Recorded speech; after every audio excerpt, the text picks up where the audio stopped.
নমস্কাৰ উপস্থিত সুধীবৃন্দ গুৱাহাটী আৰ্টিষ্ট গিল্ডৰ উদ্যোগত আজি হ'ব লগা বেনু মিশ্ৰৰ জীৱন স্মৃতিৰাজিৰ আলোকপাতৰ এই অনুষ্ঠানটো আমি আৰম্ভ কৰিব ওলাইছোঁ। আজি এই অনুষ্ঠানটো উদ্বোধন কৰিবৰ কাৰণে আমি আমন্ত্ৰণ কৰিছোঁ বিশিষ্ট কবি লিখক হৰেকৃষ্ণ ডেকাদেৱ। তেখেত আমাৰ মাজত আহি আছে। আজি যোৱা ২৭ নৱেম্বৰ তাৰিখে বেনু মিশ্ৰদেৱৰ জন্মদিন উপলক্ষে আজিৰ এই বক্তৃতা অনুষ্ঠানটো আৰম্ভ কৰিব ওলাইছোঁ। এই বক্তৃতা অনুষ্ঠানৰ কাৰণে আমি অসমৰ কেইজনমান স্বনামধন্য ব্যক্তিক আমি এই বক্তা হিচাপে আমি আমন্ত্ৰণ কৰিছোঁ। আমাৰ মাজত আছে শ্ৰীযুত প্ৰদীপ আচাৰ্য ডাঙৰীয়াদেৱ, আমাৰ মাজত আছে উদয়ন বিশ্বাসদেৱ, ডক্টৰ মৌচুমী কণ্ডলী আৰু মুনীন্দ্ৰ নাৰায়ণ ভট্টাচাৰ্য। এই চাৰিজন ব্যক্তিয়ে বেনু মিশ্ৰদেৱৰ জীৱন স্মৃতিৰাজি আলোকপাতৰ ওপৰত আলোচনা কৰিব আৰু আপোনালোকৰ ফালৰ পৰাও এই আলোচনাৰ পিছতে আমি কিছু অন্তৰংগ আলাপত আমি ইয়াত আলোকপাত কৰিম। গতিকে সকলোকে প্ৰথমে আপোনালোকক সকলোকে স্বাগতম জনাইছোঁ আৰু আজিৰ এই অনুষ্ঠানটোক আগবঢ়াই নিবলৈ গুৱাহাটী আৰ্টিষ্ট গিল্ডৰ সদস্য মধুসূদন দাসদেৱক মই অনুৰোধ জনাইছোঁ। ধন্যবাদ কিশোৰ কুমাৰ দাস। সুধীবৃন্দ, বেনু মিশ্ৰদেৱৰ পৰিয়ালবৰ্গ, আচৰিত লাগে যে সদায় আমাৰ মাজত থকা এগৰাকী ব্যক্তি, সদায় এটা অনুষ্ঠানৰ কাৰণে কাম কৰা এগৰাকী ব্যক্তি হঠাৎ আমাক সকলোকে আচৰিত কৰি আমাক সকলোকে কন্দুৱাই চিৰ বিদায় লৈছিল। মাত্ৰ কেইটামান মাহ আগত এই বছৰৰে ২৯ মে'ত কাহিলীপাৰাত তেওঁৰ নিজস্ব ঘৰত, আৰু তেখেতে জন্মগ্ৰহণ কৰিছিল বৰপেটাৰ পালাংদিহাটীত ১৯৩৯ চনৰ ২৭ নৱেম্বৰত। সিদিনা তেখেতৰ মৃত্যুৰ বছৰটোতেই জন্মদিন হৈ গ'ল, আৰু সেই জন্মদিনৰ লগত সংগতি ৰাখি আজি আমি তেখেতৰ প্ৰতি সন্মান জনাই তেখেতৰ জীৱন সম্পৰ্কে, তেখেতৰ সৃষ্টিৰাজি সম্পৰ্কে আলোকপাত কৰিবলৈ এটি বক্তৃতামালাৰে আমি শ্ৰদ্ধাঞ্জলি জনাবলৈ লৈছোঁ। আৰু আজিৰ এই অনুষ্ঠানটিত মই প্ৰথমতে আদৰণি ভাষণ ৰাখিবলৈ গুৱাহাটী আৰ্টিষ্ট গিল্ডৰ সভাপতি আমিনুল হক দেৱক মই অনুৰোধ কৰিছোঁ। বেনুদাৰ আটাইতকৈ ডাঙৰ কথাটো হ'ল যে বেনুদাৰ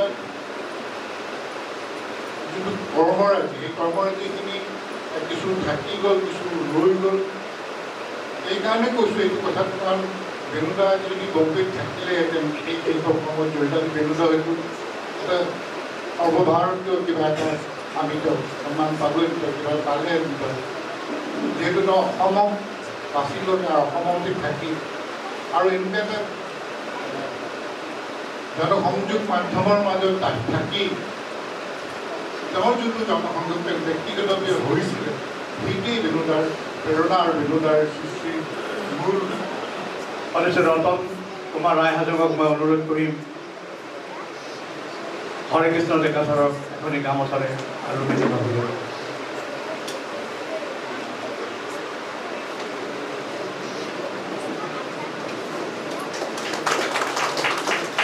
এতিয়া মই অনুৰোধ কৰিব খুজিছোঁ হৰেকৃষ্ণ ডেকাদেৱৰ উদ্বোধনী ভাষণ ৰাখিবৰ বাবে। তেখেতে নিজেই বোম্বাইৰ নিজৰ অৱস্থান এৰি থৈ হয়তো অসমক ভাল পোৱাৰ কাৰণে অসমলৈ উভতি আহিলে, আৰু জনসংযোগত তেখেতৰ গোটেই কৰ্মজীৱন জনসংযোগৰ লগতে সংযুক্ত আছিলে, আৰু তাত যিখিনি অৱদান দিব লাগে তাতেই দি তেখেতে অৱসৰ গ্ৰহণ কৰাৰ পিছত নিজৰ ভিতৰতে তেখেতৰ গুণমুগ্ধসকলৰ লগত বা তেখেতৰ এটা চাৰ্কুল এটা আছে, তাৰ সেইসকলৰ লগত তেখেতে সময় কটালে। মই তেখেতক পাইছোঁ, ডেকা কালতে পাইছোঁ। মই যেতিয়া কলেজলৈ আহোঁ তেখেতসকলৰ অফিচটো আছিলে শিলপুখুৰীত, মোৰ যিমান দূৰ মনত শিলপুখুৰীত আছিলে। উদয়ন বিশ্বাস আছিলে তেখেতৰ লগত জড়িত, আৰু তাত তেখেতে খুব মনোযোগ দি আগি থাকে, কিন্তু মানুহ গ'লে খুব সুন্দৰভাৱে তেখেতে আপ্যায়ন কৰে, মাতবোল কৰে। কিন্তু সেই মানুহজন লাহে লাহে পিছৰ বয়সত মই যেতিয়া লগ পালোঁ তেতিয়া মই দেখিলোঁ তেখেত কিছু বিষণ্ণ হৈ পৰিছে। হয়তো তেখেতৰ সৃষ্টি প্ৰতিভাৰ যি ধৰণৰ আছিলে সেই ধৰণৰ সম্পূৰ্ণভাৱে তাৰ প্ৰকাশ নঘটাত হয়তো তেখেতে কিছু বিষণ্ণ হৈ পৰিছিলে। আৰু এই আৰ্টিষ্ট গিল্ডৰ তেখেতে এজন প্ৰতিষ্ঠাতা আৰু সভাপতিও আছিলে।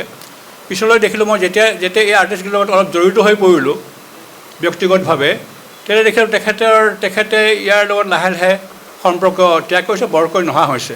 বহুতে কয় তেখেতৰ স্বাস্থ্যজনিত কাৰণত নাইবা মানসিকভাৱেও চাগে তেখেতৰ এটা ডিটাচমেণ্ট, যাক কয় নিৰাশক্তি এটা আহি গৈছিলে, তেনেকুৱা হ'বও পাৰে। মই তেখেতৰ ছবিৰ ওপৰত ছবিৰ ভাষাৰে একো ক'ব নোৱাৰিম, কিন্তু 2-3খন ছবি মোৰ মনত পৰে, এতিয়া মনত পৰিছে মই দেখা ছবি। এখন ছবি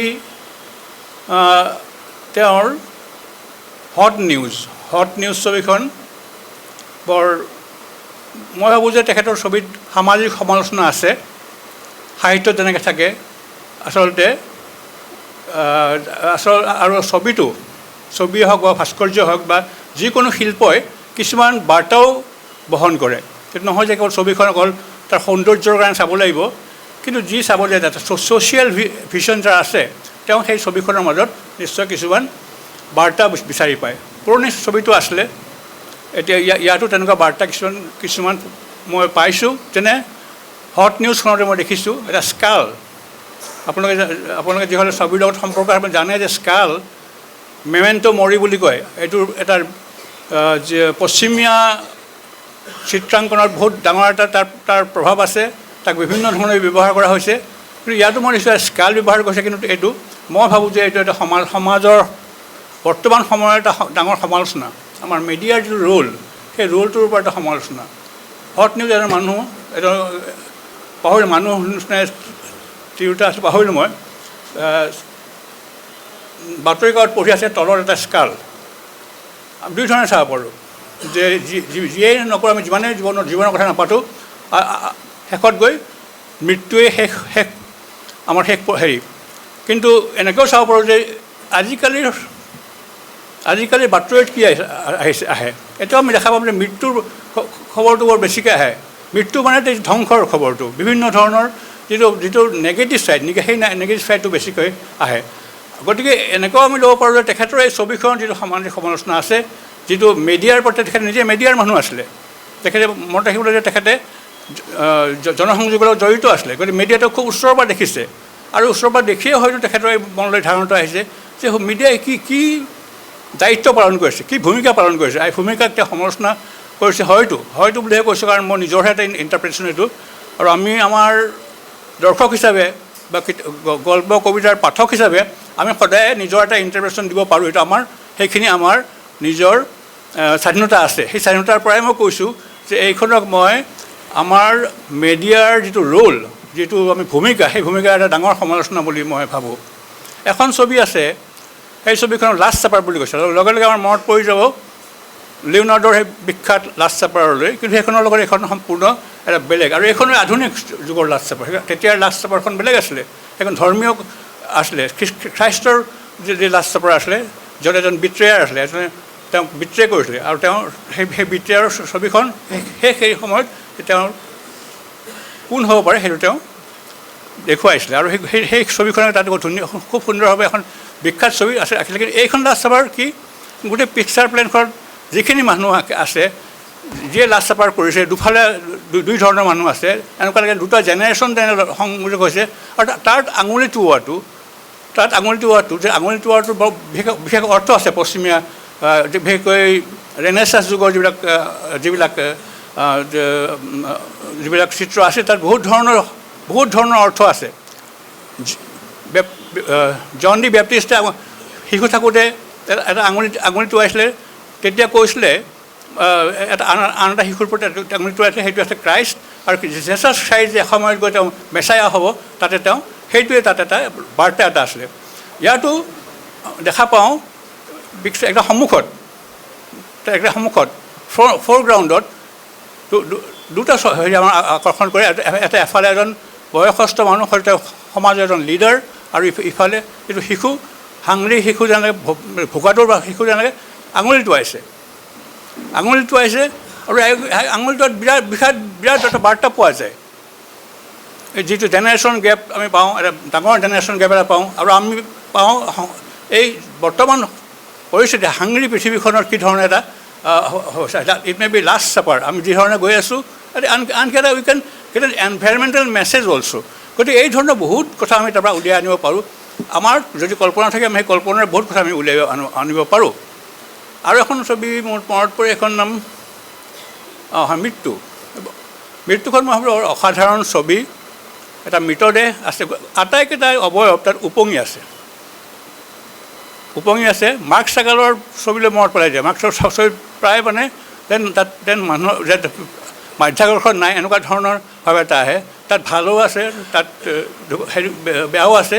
ইয়াতো দেখিছোঁ মাজত এটা কলা আঁচ টানি দিয়া আছে, দুভাগ কৰা হৈছে, কিন্তু একেই, তাৰ ৰঙৰ ফালৰ পৰা একেই, কিন্তু আঁচডাল আছে কিন্তু। আৰু তাত দেখা যায় যে গোটেইকেইটা অৱয়ৱ উপঙি আছে। এফালে দুটা দেৱদূতে ফুলৰ মালা লৈ আছে, এফালে এটা ইংগিত দিয়া হৈছে পলাই গৈছে। অৰ্থাৎ এজন মানুহৰ মৃত্যুত তেওঁক সদায় আমি তেওঁৰ গুণগান বখানো, কিন্তু তেওঁৰ সেই গুণগান বখানৰ জীৱনত তেওঁ ককৰ্থনাও পাব পাৰে, তেওঁৰ প্ৰশংসাও পাব পাৰে, আৰু ককৰ্থনাৰ মাত্ৰা হয়তো বেছিও হ'ব পাৰে। কিন্তু মৃত্যুৰ পিছত মানুহজনৰ তেতিয়া মানুহক লৈ ককৰ্থনা কৰাৰ কোনো প্ৰশ্ন নাই। গতিকে তেওঁক ফুলৰ মালা দিবলৈ আহিছে, কিন্তু তাৰ মাজত এটা ডাঙৰ যেন এটা ব্যংগ সোমাই আছে। জীৱনত যিটো মানুহক নানা ধৰণে হয়তো আমি ককৰ্থনা কৰিছোঁ, বেয়াকৈ ব্যৱহাৰ কৰিছোঁ, মৃত্যুৰ সময়ত তেওঁৰ কাৰণে আমি ফুলৰ মালা দিছোঁ। গতিকে এই ধৰণৰ এটা সমালোচনা মই তাত দেখা পাওঁ। যিয়ে নহওক, এনেকুৱা ধৰণৰ বহুত ধৰণৰ ছ'চিয়েল মেছেজ মই তেখেতৰ হেৰিত দেখা পাওঁ। আৰু মৃত্যুটো তেখেতৰ এটা ডাঙৰ মেটাফৰ তেখেতৰ ছবিত। গতিকে এইখিনি কথা মই ক'লোঁ, অকণমান মোৰ যি ধৰণৰ ধাৰণা হৈছে, গতিকে সেইটো কথা মই ক'লোঁ। আৰু এটা কথা ক'ব খুজিছোঁ যে আমাৰ ইয়াত অসমত এটা শব্দৰ খুব ব্যৱহাৰ হয়, যেতিয়া আমি কোনোবা মানুহক খুব ভাল পাওঁ, শিল্পী হওক, কবি হওক, তেতিয়া তেওঁক আমি ডাঙৰৰ পৰা সৰুলৈ তেওঁ সকলোৰে দাদা হৈ পৰে। সাহিত্যত এনেকুৱা দাদা এজন আছে, হিৰুদা। আৰু মই পেইণ্টিঙত বা শিল্পক্ষেত্ৰত দেখিছোঁ এজন দাদা হ'ল বেনুদা। বেনুদা যে কিমান জনপ্ৰিয় আছিল সকলোৰে মাজত, সকলোৰে শিল্পীৰ মাজত, এইটো কথা এইটোৱে প্ৰমাণ কৰে। আজি তেখেতৰ বিষয়ে ইয়াত আলোচনা হ'ব। ভাল আলোচক আছে। প্ৰতিভাচাৰ্য তেখেতৰ খুব ওচৰৰ আছিল। উদয়ন বিশ্বাসটো একেলগে কাম কৰিছিল, আৰু প্ৰায় খুব আত্মীয় নিচিনাই আছিল তেওঁ। মৌচুমী কন্দলীৰ কথা ক'বই নালাগে। আৰ্ট হিষ্ট্ৰীৰ তেখেত এজন খুব নাম কৰা কি বুলি ক'ম, যথেষ্ট নামী আৰ্ট হিষ্ট্ৰিয়ান বুলি ক'ব পাৰি। আৰু মুনীন্দ্ৰনাথ ভট্টাচাৰ্য নিজে এজন ডাঙৰ শিল্পী। গতিকে এখেতসকলে আলোচনা কৰিব, মই খালি মোৰ দায়িত্বটো মই পালন কৰিলোঁ। আজিৰ এই আলোচনা মুকলি হ'ল বুলি মই ইয়াতে ঘোষণা কৰিলোঁ, আৰু আপোনালোকৰ সকলোৰে সহযোগিতা বিচাৰি মোৰ সামান্য বক্তব্য ইয়াতে সামৰণি মাৰিলোঁ। ধন্যবাদ। এতিয়া আমি আমাৰ মূল অনুষ্ঠানলৈ যোৱাৰ আগতেই আমি বেনুদাৰ ধৰ্মপত্নী তথা তেওঁৰ কৰ্মজীৱনৰ শিল্পী জীৱনৰ সহযোগী শ্ৰীযুতা ৰাজলক্ষ্মী মিশ্ৰ বাইদেউক আমি এখনি গামোচাৰে আদৰণি জনাব বিচাৰিছোঁ। ধন্যবাদ বাইদেউ, আপুনি আমাৰ আদৰণি গ্ৰহণ কৰাৰ বাবে। প্ৰথম বক্তা হিচাপে মই আমন্ত্ৰণ কৰিব খুজিছোঁ এগৰাকী লেখক আৰু জ্যেষ্ঠ সাংবাদিক উদয়ন বিশ্বাসদেৱক। মই অহাৰ পৰা এই নামকে ভয় কৰি আছিলোঁ, এইটোৱে ভুল হ'ল। ৰঞ্জনা মিশ্ৰ এয়া। নমস্কাৰ, মোৰ বক্তব্য বিষয়বস্তু শীৰ্ষকটো হ'ল নান্দিকতাৰ নান্দিমুখ, রবীন্দ্রনাথ রামকিঙ্কর জীবন রহস্য সিঞ্চিত এক শিল্পী বেণু মিশ্র। মই কোনো একাডেমিচিয়ান নহয় বা তাত্ত্বিকো নহয়, মই ছবি চাবলৈ ভাল পাওঁ। সেইকাৰণে মোৰ অনুভৱখিনি আপোনালোকক আগবঢ়াম বুলি ভাবিছোঁ। বেণুদাৰ জীৱন পৰিক্ৰমা যদি আমি অৱলোকন কৰোঁ, তেতিয়াহ'লে মই কেইটামান পৰ্ব আমি পাওঁ। শিল্পী হৈ উঠাৰ ক্ষেত্ৰত তেওঁৰ যে পৰ্ব আছে, প্ৰথম জীৱনত তেওঁৰ অচ্যুত শৰ্মা ছাৰৰ এজোপা কলগছৰ ছবি। দ্বিতীয়, দশম শ্ৰেণীত ছাত্ৰ থকাকালীন সামান্য ঘৰুৱা কাজিয়াৰ অজুহাতত ঘৰৰ পৰা পলাই যোৱাৰ ঘটনা। তৃতীয়ত, শান্তিনিকেতনৰ শিক্ষা। চতুৰ্থ, ৰামকিঙ্কৰ বেজৰ সান্নিধ্য। পঞ্চম, অসম চৰকাৰৰ জনসংযোগ বিভাগৰ চাকৰি। আৰু ষষ্ঠ হ'ল তেওঁৰ জীৱনৰ আটাইতকৈ তাৎপৰ্যপূৰ্ণ ঘটনা হ'ল চন্দ্ৰপ্ৰসাদ শইকীয়াৰ সান্নিধ্য লাভ। মই তেওঁৰ ইলাষ্ট্ৰেশ্যন আৰু বেতুপাতৰ ভিতৰতে মই সীমাবদ্ধ থাকিম। আৰম্ভণিতে মই বেণু মিশ্ৰৰ ভাষাৰে কওঁ, গুৱাহাটীৰ চেনীকুঠি প্ৰাইমাৰী বিদ্যালয়ৰ মই যেতিয়া তৃতীয় শ্ৰেণীৰ ছাত্ৰ আছিলোঁ, তেতিয়া আমাৰ শ্ৰেণীকোঠাত এখন ছবি আছিল, আইনাৰে কাঠৰ ফ্ৰেমত বন্ধোৱা। ছবিখনৰ বিষয়বস্তু আছিল এজোপা কলগছ। পাছত জানিছিলোঁ ছবিখনৰ শিল্পী অচ্যুত শৰ্মা ছাৰ। ছবিখনে প্ৰত্যেক দিনেই যেন মোৰ চকু আৰু মনত সাংঘাতিক ধৰণে ক্ৰিয়া কৰিবলৈ ধৰিলে। ল'ৰালি কালৰ সেই স্মৃতিৰ মাদকতা মই আজিও অনুভৱ কৰি আছোঁ। Quote close.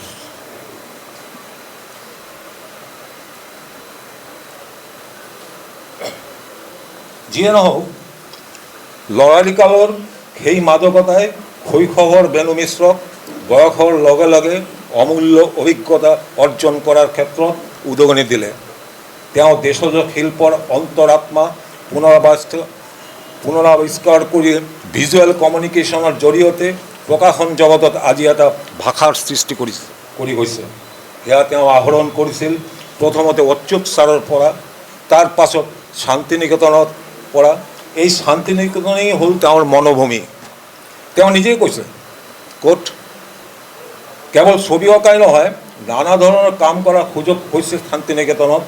গান, নাটক, ষ্টেজ ডেকৰেশ্যন আদি কাম ফাইন আৰ্টছৰ ল'ৰা ছোৱালীসকলে যে জানিব লাগে, সেয়া তালৈ গৈ মই উপলব্ধি কৰিছিলোঁ। এই গোটেইবিলাক আৰ্ট ফৰ্ম কিন্তু একেটা পৰিয়ালৰে বস্তু। এতিয়া উপলব্ধি কৰিছোঁ এইবিলাক কথা পাছৰ জীৱনৰ বহুমূল্য অভিজ্ঞতা। Coat close. শান্তিনিকেতনত তেওঁ শিক্ষাগুৰু হিচাপে পাইছিল ৰাধাৰমন বাগচি, ধীৰেন কৃষ্ণ দেৱবৰ্মন, বিনোদ বিহাৰী মুখোপাধ্যায়ৰ দৰে অধ্যাপকসকলক। ৰামকিঙ্কৰ বেজ তেওঁৰ শিক্ষক নাছিল, কিন্তু ৰামকিঙ্কৰৰ পৰা তেওঁ বহুখিনি শিকাৰ সুযোগ পাইছিল। নন্দলাল বসুকো শিক্ষক হিচাপে নাপালেও তেওঁৰ লগত ঘনিষ্ঠ সম্পৰ্ক আছিল। আকৌ তেওঁৰ অভিব্যক্তিৰ সহায় লৈছোঁ। ভাৰতীয় শিল্পকলাৰ এক ক্ৰান্তিকাৰী যুগত মই শান্তিনিকেতনৰ ছাত্ৰ আছিলোঁ। চিত্ৰকলাৰ দেশীয় ঐতিহ্য আৰু আধুনিকতাৰ দ্বন্দ্বমুখৰ সময়তে তাত ছাত্ৰ জীৱন কটোৱাৰ বিৰল অভিজ্ঞতা মোৰ হৈছিল। Quote close. ফলত বয়সৰ ফালে যিমানেই আগবাঢ়ি গৈছে, সিমানেই প্ৰতিফলিত হৈছে তেওঁৰ শিল্প শিক্ষাৰ অভিজ্ঞতা।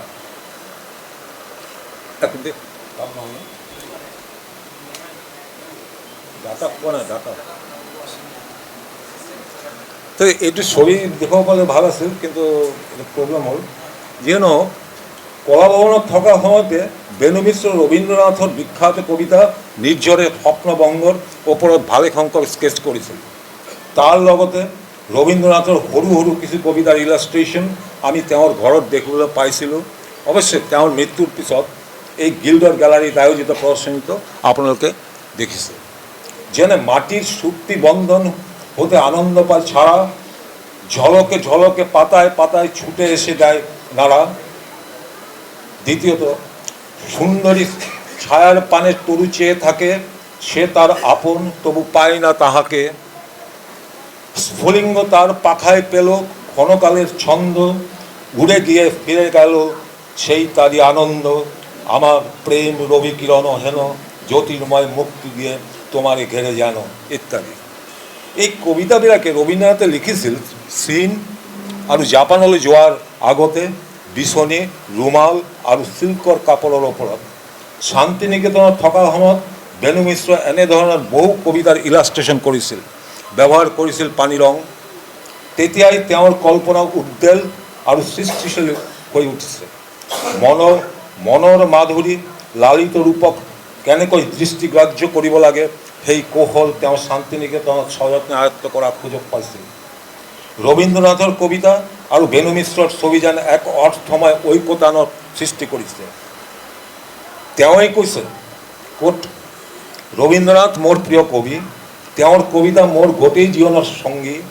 ৰবীন্দ্ৰনাথৰ কবিতা অৱলম্বনত অঁকা ছবিবিলাকত মোৰ নিজা বৈশিষ্ট্য অলপ আছে। তেওঁৰ কিছু কিছু কবিতা ভাষা মোক বুজিবলৈ কোনো অসুবিধা নহয়। সেই কবিতাবিলাকৰ কিছু বিশেষত্ব মোৰ আৰু মোৰ ছবিৰ উপাদানৰ বাবে যথেষ্ট। সেইকাৰণে এটা কবিতাৰ সকলো দিশ মোৰ ছবিত ধৰা নপৰে। সেয়া হ'লে মোৰ অঁকা ছবিবিলাক মাথোন ইলাষ্ট্ৰেশ্যনেই হ'ব। Quote close. আচলতে কবিতা মানুহৰ মনৰ ওপৰত গভীৰ ৰেখাপাত কৰে। কবিতা ৰচনা কৰা হয় পঢ়া আৰু শুনাৰ বাবে, কিন্তু ছবিৰ ক্ষেত্ৰত দৃশ্যগত সংবেদনশীলতাৰ বিষয়টো অতিকৈ গুৰুত্বপূৰ্ণ।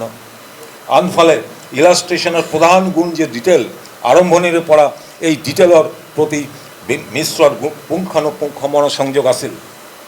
অপৰিহাৰ্য ডিটেইলৰ সন্নিৱেশত কবিতাৰ নোকোৱা বাস্তৱতাৰ শৰীৰত তেওঁ সংযোজন কৰিলে বাস্তৱতাৰ এক নতুন মাত্ৰা। ইলাষ্ট্ৰেশ্যনৰ এই কৃতিত্ব পৰৱৰ্তীকালত তেওঁ বহু চিত্ৰকৰ্মক সমৃদ্ধ কৰিছে। মিশ্ৰৰ বিশিষ্ট কবি বন্ধু হীৰেন ভট্টাচাৰ্যৰ ল'ৰা ধেমালি বা আকৌ ধেমালিৰ ৰঙীন ৰেখাচিত্ৰবিলাকৰ ফালে দেখা যাব যে শিল্পীয়ে স্কেচ পেনৰ জৰিয়তে সৰু সৰু ৰেখাৰ মিলনত কেতিয়াবা পল ক্লিৰ দৰে সৰু সৰু লাইনৰ স্বতঃস্ফূৰ্ত অঁকামেলাৰ ৰহস্যময় খাঁচত ধুনীয়া মায়াবী পোহৰ সৃষ্টি কৰিছে। অথচ পৰৱৰ্তী পৰ্যায়ত সৰু ল'ৰা ছোৱালীৰ কিতাপবিলাকত সদায় এক অন্তৰ্লীন ছন্দ আৰু মন্দন ধৰ্মিতা অৰ্থাৎ ডেকৰেটিভ এলিমেণ্টক শিল্পীয়ে প্ৰাধান্য দিছে। কিন্তু কবিতাৰ কিতাপৰ ক্ষেত্ৰত চিত্ৰবিলাক মাথোন অলংকৰণ হৈ থকা নাই, সেইবিলাকক সৰু সৰু পেইণ্টিঙৰ ৰূপ লৈছে। তাত তেওঁ আনিলে ডিজাইন অৰিয়েণ্টেড ইলাষ্ট্ৰেশ্যন। কোনো কোনো ইলাষ্ট্ৰেশ্যনে আকৌ মূল কবিতাটো পঢ়িবলৈ প্ৰলুব্ধ কৰে। এই হিৰু ভট্টাচাৰ্য লিখিছিল, আৰু তেওঁৰ ছবিটো দেখাব পাৰিলে ভাল আছিল। চকুলৰে পানী দিয়া মোৰ তেজৰ এন্ধাৰত শস্য দিদি চকু মেলক, শিপাই চানি ধৰক আলতীয়া বুকুত, মোৰ গাত আহি হালি পৰিছে ধানৰ শুৱলা মাত, ভৰ পথাৰৰ ধান হালধীয়া ৰ'দ। হীৰেন ভট্টাচাৰ্যৰ ভাল পোৱা বোকা মাটিৰ কথাও এই প্ৰসংগত উল্লেখ কৰিব পাৰি। কবিতাক বাদ দি যে চিত্ৰণ ইয়াত অসাৰ্থক, আকৌ চিত্ৰণক বাদ দিলেও কবিতাবিলাক সম্পূৰ্ণ যেন লাগে। তেওঁৰ এই চিত্ৰণবিলাকে মনৰ মাজত নানা ৰূপ বৰ্ণ ভাৱ ভংগী অৰ্থ ব্যঞ্জনাৰে বিচৰণ কৰি ফুৰিছে। কবিয়ে শব্দৰ জৰিয়তে যি ক'ব বিচাৰে শিল্পীৰ মনোভংগী সম্পূৰ্ণভাৱে তাতেই স্পৰ্শ কৰে। ফলত কবিতা আৰু চিত্ৰণ পৰস্পৰে পৰস্পৰক প্ৰভাৱান্বিত কৰাৰ এক নিখুঁত উদাহৰণ আমি তাক দেখা পাওঁ। মন কৰিছেনে স্পেচ নিৰ্মাণ, স্পেচ ব্যৱহাৰৰ ক্ষেত্ৰত আৰু অভিনৱতেই কবিতা আৰু ছবিৰ মাজত তেওঁ এটা সম্পৰ্ক প্ৰতিষ্ঠা কৰিছে। কবিৰ বিভিন্ন কবিতাৰ লগত তেওঁৰ ৰেখাচিত্ৰৰ একাত্মতা আমি নুই কৰিব নোৱাৰোঁ। শিল্পীয়ে কবিসৃষ্ট শব্দগত বিষয়ৰ ৰসক নেত্ৰগ্ৰাহ্য কৰি লৈ সেয়াক সম্প্ৰসাৰিত কৰি পৰিৱেশ আনন্দবৰ্ধন কৰিছে। আমি ক'ব পাৰোঁ বেণু মিশ্ৰই হৈ উঠিছে হীৰেন ভট্টাচাৰ্যৰ কবিতাৰ ইণ্টাৰপ্ৰেটাৰ বা ভাষ্যকাৰ। আনফালে ওলোটাকৈ ক'ব পাৰোঁ হীৰেন ভট্টাচাৰ্যই হ'ল বেণু মিশ্ৰৰ চিত্ৰণৰ ইণ্টাৰপ্ৰেটাৰ বা ভাষ্যকাৰ। আৰু ইয়াতেই আমি অনুভৱ কৰোঁ বেণু হিৰোৰ যুগ্ম স্মৃতিশীলতাৰ এক অনাবিল সোৱাদ। তাৰপিছত আৰু কিছু আছে।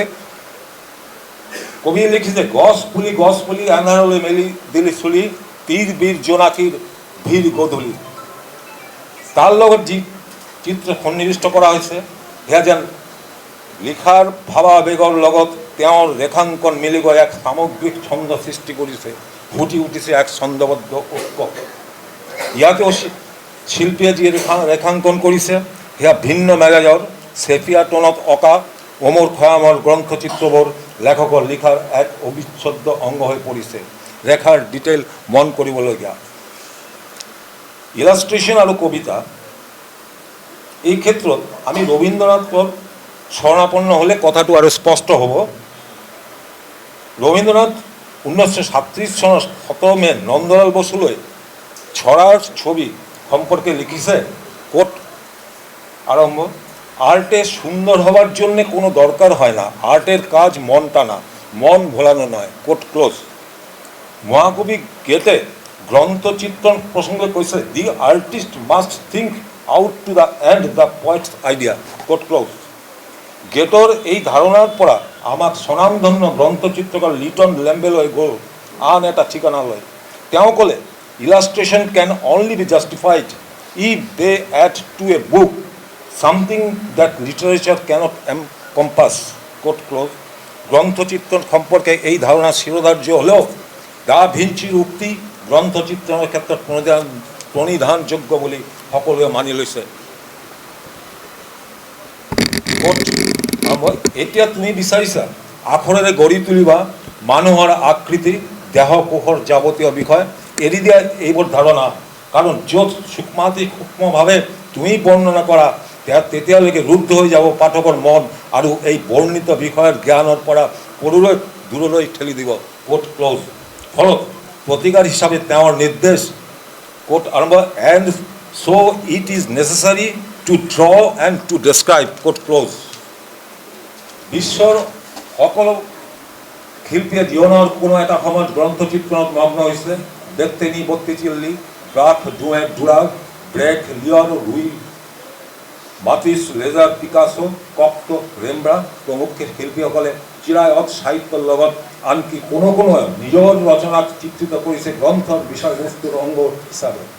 ভাস্কৰ ৰদাও দান্তে আৰু বদলেয়াৰৰ ভালেসংখ্যক কবিতা ইলাষ্ট্ৰেশ্যন কৰিছে। মোৰ ধাৰণা শিল্পীসকলৰ আত্মপ্ৰকাশৰ এটা লোভনীয় মাধ্যম হ'ল গ্ৰন্থচিত্ৰণ, আৰু এই গ্ৰন্থচিত্ৰণৰ ক্ৰমাগত প্ৰসাৰে শিল্পীসকলক দি আহিছে অফুৰন্ত প্ৰেৰণা। এই ক্ষেত্ৰত বেণু মিশ্ৰ ব্যতিক্ৰম নহয়। কোনোবাই কৈছে কবিতা হ'ল এই স্পিকিং পিকচাৰ আৰু ছবি হ'ল এই চাইলেণ্ট পয়েট্ৰি। ৰবীন্দ্ৰনাথৰ ৰচনাক বাদ দি নন্দলাল বসুৰ গ্ৰন্থচিত্ৰণ যেনেকৈ সমৃদ্ধ নহয়, ঠিক তেনেকৈ হীৰেণ ভট্টাচাৰ্যৰ অধিকাংশ কবিতা সম্প্ৰসাৰিত হৈছে বেণু মিশ্ৰৰ চিত্ৰণৰ জৰিয়তে। বেণু মিশ্ৰৰ ধ্ৰুপদী আৰু লোকায়ত এক নিয়ত সান্নিধ্যত হীৰেণ ভট্টাচাৰ্যই পাই গৈছিল নিজৰ তীব্ৰ অন্বেষণৰ কোনো সাযুজ্য, বিচাৰি পাইছিল নিজৰ দ্বন্দ্ব সংকটৰ সমাধানৰ এটা বাট। ইয়াতে বেণু মিশ্ৰ হৈ উঠিছে স্বতন্ত্ৰ। বেণু মিশ্ৰ যথাৰ্থই এগৰাকী গ্ৰন্থ চিত্ৰকৰৰ দৰে কেতিয়াও এটা বিশেষ ৰীতি বা প্ৰকৰণৰ পুনৰাবৃত্তি ঘটোৱা নাই। কিতাপৰ বিষয়, বক্তব্য আৰু ভংগীৰ লগত গ্ৰন্থচিত্ৰণক আগুৱাই লৈ গৈছে সমান্তৰালভাৱে। গ্ৰন্থচিত্ৰণত প্ৰকৃতি বা মানুহক মডেল হিচাপে সন্মুখত ৰাখি অৱকাশ নাই। এই ক্ষেত্ৰত ৰিগ্ৰেট কৰিবলগীয়া হয় বাস্তৱত, যিটো নন্দলাল বসুৱে কৰিছিল আৰু আমাৰ ইয়াত পৰ্যবেক্ষণৰ জৰিয়তে বেণু মিশ্ৰই কৰি গৈছে। গ্ৰন্থচিত্ৰণৰ ক্ষেত্ৰত কেলিঅ'গ্ৰাফি সম্পৰ্কিত জ্ঞান আৰু অভিজ্ঞতাৰ প্ৰয়োজন। এই ক্ষেত্ৰত আৰু এটা ডাঙৰ কথা হ'ল কল্পনাৰ ডেউকা যিমানেই বিশাল নহওক কিয় প্ৰকাশভংগীত হ'ব লাগিব সাৰল্যৰ আজ্ঞানুৱৰ্তী। সেয়ে বেণু মিশ্ৰৰ তুলি সিঁয়াইত যিকোনো জটিল বিষয় আলপনাৰ দৰে সাৰল্যক অভিজাত। যদি আমি তেওঁৰ শিল্পৰ সৃষ্টিৰ জগতখনক প্ৰদক্ষিণ কৰিবলৈ বিচাৰোঁ, তেতিয়াহ'লে প্ৰথমতে ক'ব লাগিব যে তেওঁৰ প্ৰতিভাৰ প্ৰথম ৰশ্মি বৃত্ত ৰচিত হৈছিল কিতাপৰ বেটুপাতত। আমি তেতিয়া গুৱাহাটী বিশ্ববিদ্যালয়ৰ ছাত্ৰ। তেওঁ সেই সময়ত অসমৰ শিল্পকলা জগতৰ সম্ৰাট তেওঁৰ অঁকা প্ৰচ্ছদ, বিশেষকৈ আলোচনী আৰু কবিতাৰ কিতাপৰ বেটুপাত আৰু অলংকৰণ তেতিয়া আমাক মন্ত্ৰমুগ্ধ কৰি ৰাখিছে। তেওঁৰ লগত চিনাকি হোৱাৰ আগৰ পৰাই তেওঁৰ অঁকা আলোচনীৰ বেটুপাত লৈ আমি আলোড়িত। শিল্পকলাৰ নিত্য নতুন সম্পৰ্ক লৈ আমি স্তম্ভিত আৰু বিস্মিত শ্ৰদ্ধা। সত্যজিৎ ৰায়ৰ আৱিৰ্ভাৱত কলকাতাত যেনেকৈ সিন্ডিকেট প্ৰেছৰ প্ৰকাশনসমূহ জৰিয়তে বাংলা প্ৰকাশন জগতত নতুন দিগন্তৰ সূচনা হৈছিল, ঠিক তেনেকৈ অসমতো বেণু মিশ্ৰ স্পৰ্শত অসম প্ৰকাশন পৰিষদৰ কিতাপ আৰু আলোচনীৰ জৰিয়তে অসমীয়া প্ৰকাশন শিল্পত নৱোন্মেষ ঘটিছে। বেণু মিশ্ৰই প্ৰমাণ কৰিছে যে এই অঞ্চলত বুক ডিজাইনৰ ক্ষেত্ৰত তেওঁ সমানেই দক্ষ আৰু সৃজনশীল। 1962 চনৰ পৰা যিসকলে তেওঁৰ কিতাপৰ বকলাৰ বহিৰাবৰণ আৰু গ্ৰন্থচিত্ৰণৰ ক্ৰমবিৱৰ্তন পৰ্যবেক্ষণ কৰিছে, তেওঁলোকে নিশ্চয় বেণু মিশ্ৰক নুই কৰিব নোৱাৰিব।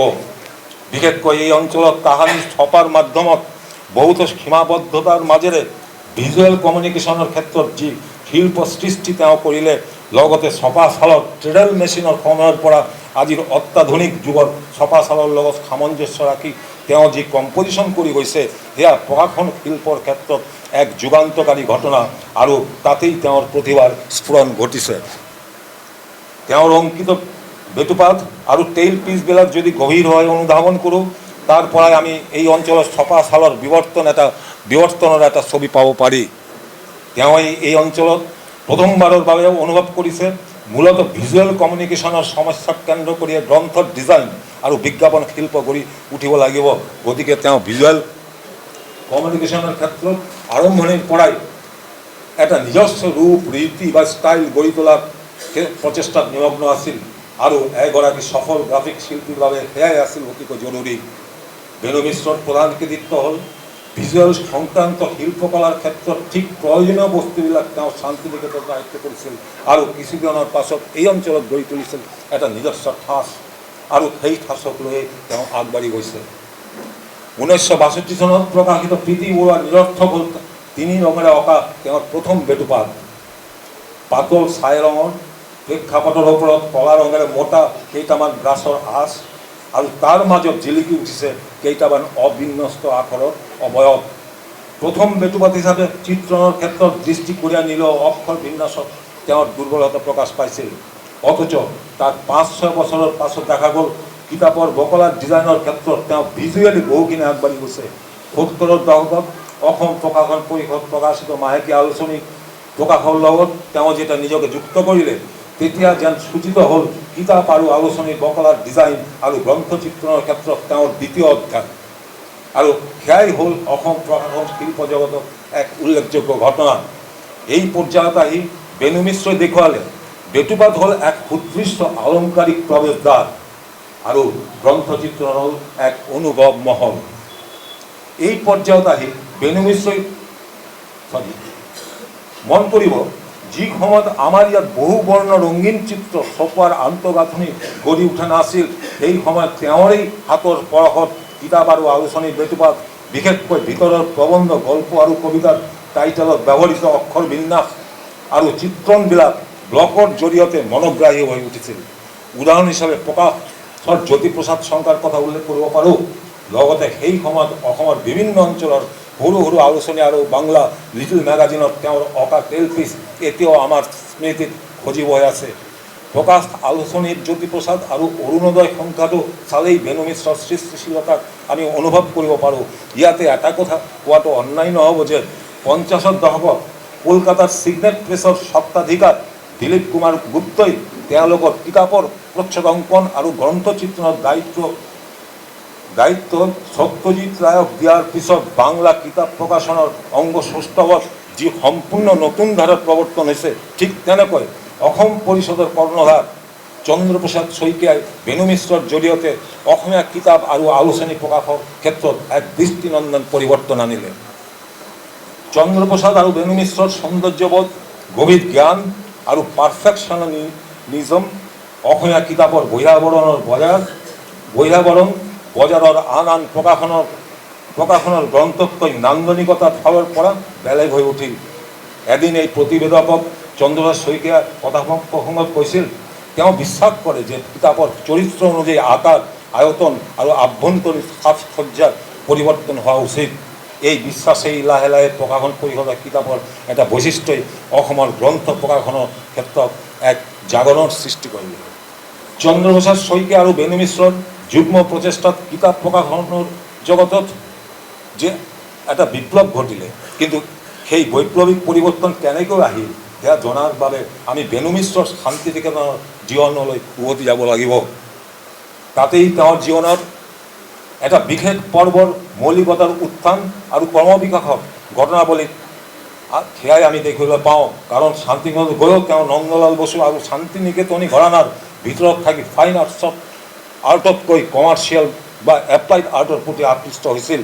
গতিকে স্বাধীন সাৰ্বভৌম সুযোগ পোৱাৰ লগে লগে অসম প্ৰকাশন পৰিষদৰ সকলো প্ৰকাশনৰ ক্ষেত্ৰত নিজৰ সকলো ক্ষমতা, দক্ষতা আৰু প্ৰতিভাক উজাৰি দি এক যুগান্তকাৰী সৃজনক যে তেওঁ মাতি উঠিব, সেয়াইতো স্বাভাৱিক আৰু বাস্তৱত সেয়াই ঘটিল।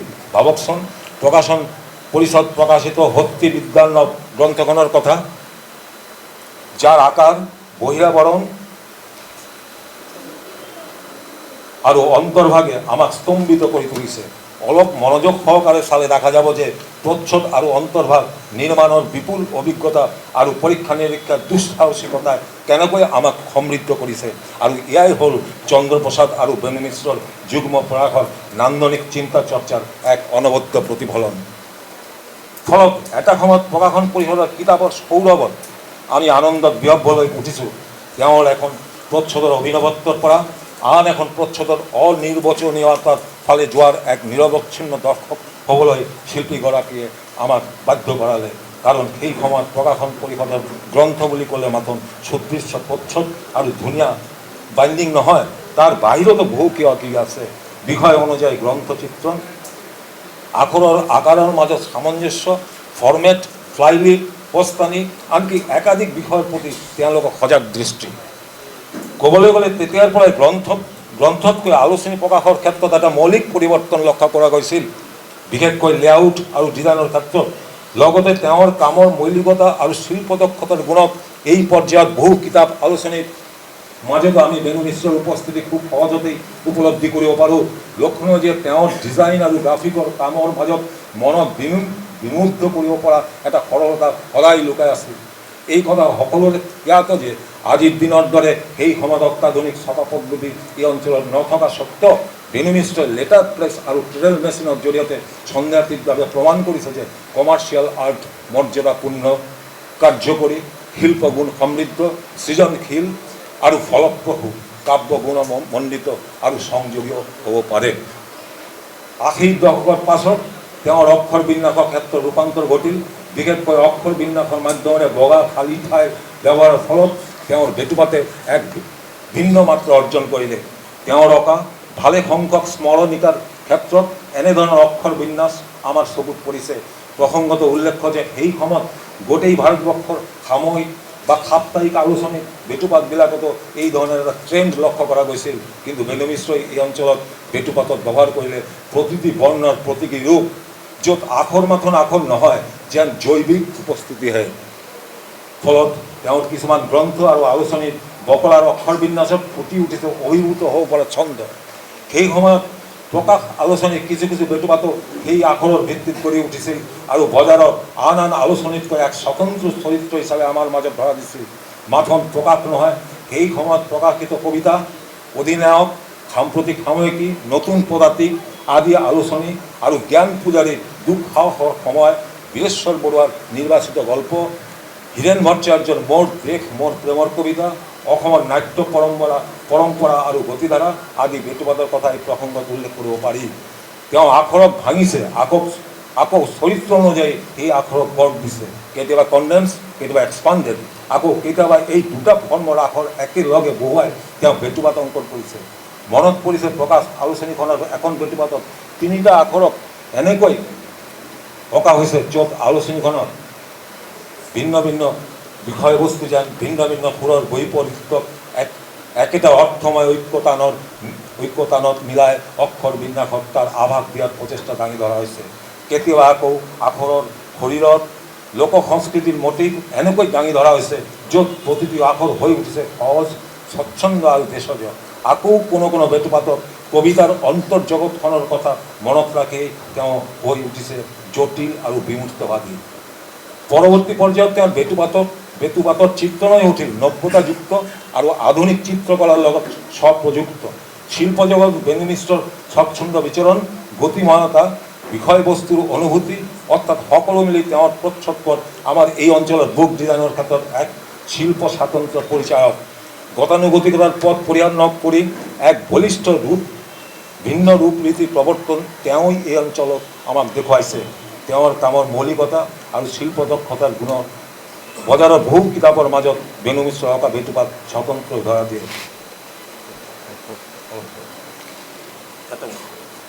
বেনু মিশ্ৰ অসংখ্য কিতাপৰ বেটুপাত আঁকিছে। তাৰ পৰা মই মাথন ছৈয়দ আব্দুল মালিকৰ ধন্য নৰ তনুভাল কিতাপখনৰ বেটুপাতৰ কথাকে ক'ব বিচাৰিছোঁ। এই উপন্যাসখনৰ বেটুপাতত তেওঁ আঁকি আনিলে আমাৰ চিনাকি পৃথিৱীখন, পুথিৰ সৰপৰ আংগিকতা নামাংকন বিষয়বস্তুৰ লগত অংগাংগী হৈ গৈছে। তাতে ফুটি উঠিছে বৈষ্ণৱ সংস্কৃতিৰ লগত সম্পৃক্ত বিষয়বোৰ হাঁচিপাত, হিয়াহি, হেঙুল, হাইতাল, খোল বাদ্য, বৈকুণ্ঠৰ চিত্ৰপট আদি। মালিকৰ উপন্যাসৰ কেন্দ্ৰবিন্দু যিহেতু শংকৰদেৱ, তেওঁৰ জীৱন বৃত্ত, জীৱন দৰ্শন আৰু কৰ্মৰাজি, সেয়ে বেটুপাতত দেখা গ'ল এক ভিন্নতৰ নান্দনিক ৰূপ।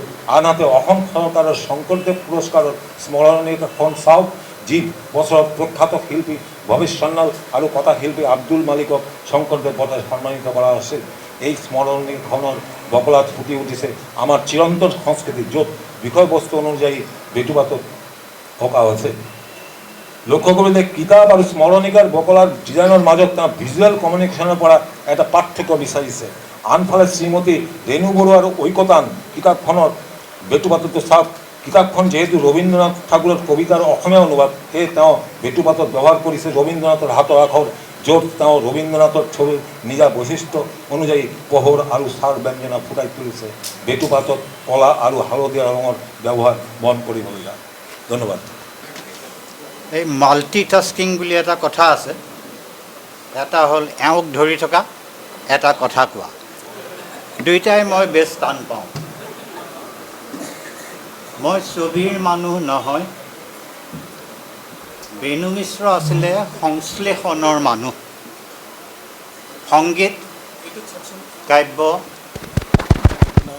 এওঁ বা কেনেকুৱা, কি ক'ব লাগে? সংগীত, কাব্য আৰু ছবি। এতিয়া তেওঁৰ এখন বহু চৰ্চিত ছবি, আচলতে ছবি মালা, মৃত্যু সম্পৰ্কীয়। আমি মোৰ ঘৰত বহি আড্ডা দিওঁতে কথা পাতিছিলোঁ যে আমাৰ হিৰু ভট্টই লিখিছে মৃত্যুটো এটা শিল্প। চিলভিয়া প্লাথে লিখিছিলে death two is an art. তেতিয়া বেনু মিশ্ৰই ক'লে মোৰ ছবি চাব, তুহু মম শ্যাম সমান। ৰবীন্দ্ৰনাথে কৈছিলে মৃত্যু মোৰ শ্যামৰ সমান। সেই কথাটোৱেই মই পৰিলক্ষিত হোৱা দেখোঁ সেই ছবিৰাজিত। তাত দেৱদূতৰ কথা আছে, কিন্তু বাউসীত দেউকা থকা অনুসংগ পাশ্চাত্যৰ, প্ৰাচ্যৰ নহয়। এই কথাটো আঙুলিয়াই দিছোঁ তিনিটা কাৰণে। প্ৰথম, সংশ্লেষণত প্ৰাচ্য, পাশ্চাত্য আৰু কিংবদন্তী তিনিওটা আহিছিলে।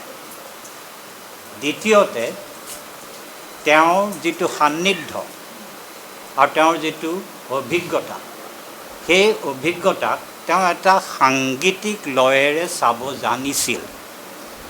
সেয়েহে তেওঁৰ ছবিৰ চৰিত্ৰ বেলেগ হৈছিল। মই ছবিৰ মানুহ নহয়, কিন্তু তেওঁৰ সান্নিধ্য ধন্য। অকল সান্নিধ্যই নহয়, তেওঁ মোক এনচিয়েণ্ট ফ্ৰেণ্ড বুলি কৈছিলে, প্ৰাচীন বন্ধু। আৰু আমি তেনেকৈয়ে বহুত কথা আলোচনা কৰিছিলোঁ। আলোচনাটো এই সভাত থকাৰ কাৰণে কৈছিলোঁ, আমি কথা পাতিছিলোঁ কিহৰ আলোচনা। গতিকে সেই তাত যিটো ইণ্টিমেচি পোৱা যায়, সেই ইণ্টিমেচি আহিছিল তেওঁৰ আদৰ্শগত এক বিশ্বাসৰ পৰা আৰু জনসংযোগৰ পৰা। এই জনসংযোগৰ স্বৰূপনো কি? আমি এবাৰ গৈছিলোঁ 1984 চনত বোধ কৰোঁ, all India progressive writers conference লক্ষ্ণৌত হৈছিল। হিৰু ভট্ট, বেনু মিশ্ৰ আৰু মই গৈছিলোঁ তালৈ। কেফি আজমি, মুলকৰাজ আনন্দ আৰু শ্বাবানা আজমি আহিছিলে। এইবোৰ ডাঙৰ ডাঙৰ মানুহ। আমি তাৰ পৰা পলালোঁ। পলাই ৰাতি হিৰু ভট্টক এৰি থৈ গ'লোঁ, কাৰণ তেখেতৰ কফজ হৈছিল। গতিকে ট্ৰেইনত আমি গ'লোঁ হৰিদ্বাৰ। তাত যাওঁতে ৰাতি গৈছোঁ, খুব ভিৰ। তেতিয়া তেখেতে মোক এটা কথা কৈছিলে, সেইখনৰ মই নাম দিছোঁ কেতিয়াও নঅঁকা ছবিখন। তেখেতে কৈছিলে, চাওকচোন মানুহবোৰ সকলো অচিনাকি, কেনেকৈ ইজনে সিজনৰ গাত ঢলি পৰিছে অবিনষ্ট হৈ। সেইটো আচল গণতন্ত্ৰ, দি আনকনচিয়াছ ইণ্টিমেচি অফ শ্লীপ। তেওঁ কৈছিলে, এই ছবিখন মোৰ অঁকাৰ খুব মন আছিল, সেইখন অঁকা নহ'ল। ঠিক তেনেকৈয়ে তেওঁ এবাৰ মোৰ ঘৰতে বহি, মই ক'লোঁ আমি মাংস খাওঁ, লগত কিবা আছিলে, গতিকে ওলাই গ'লোঁ। শিলপুখুৰী বজাৰৰ পৰা বেনু মিশ্ৰই মাংস কিনিলে। কিনি আহি বহিলে।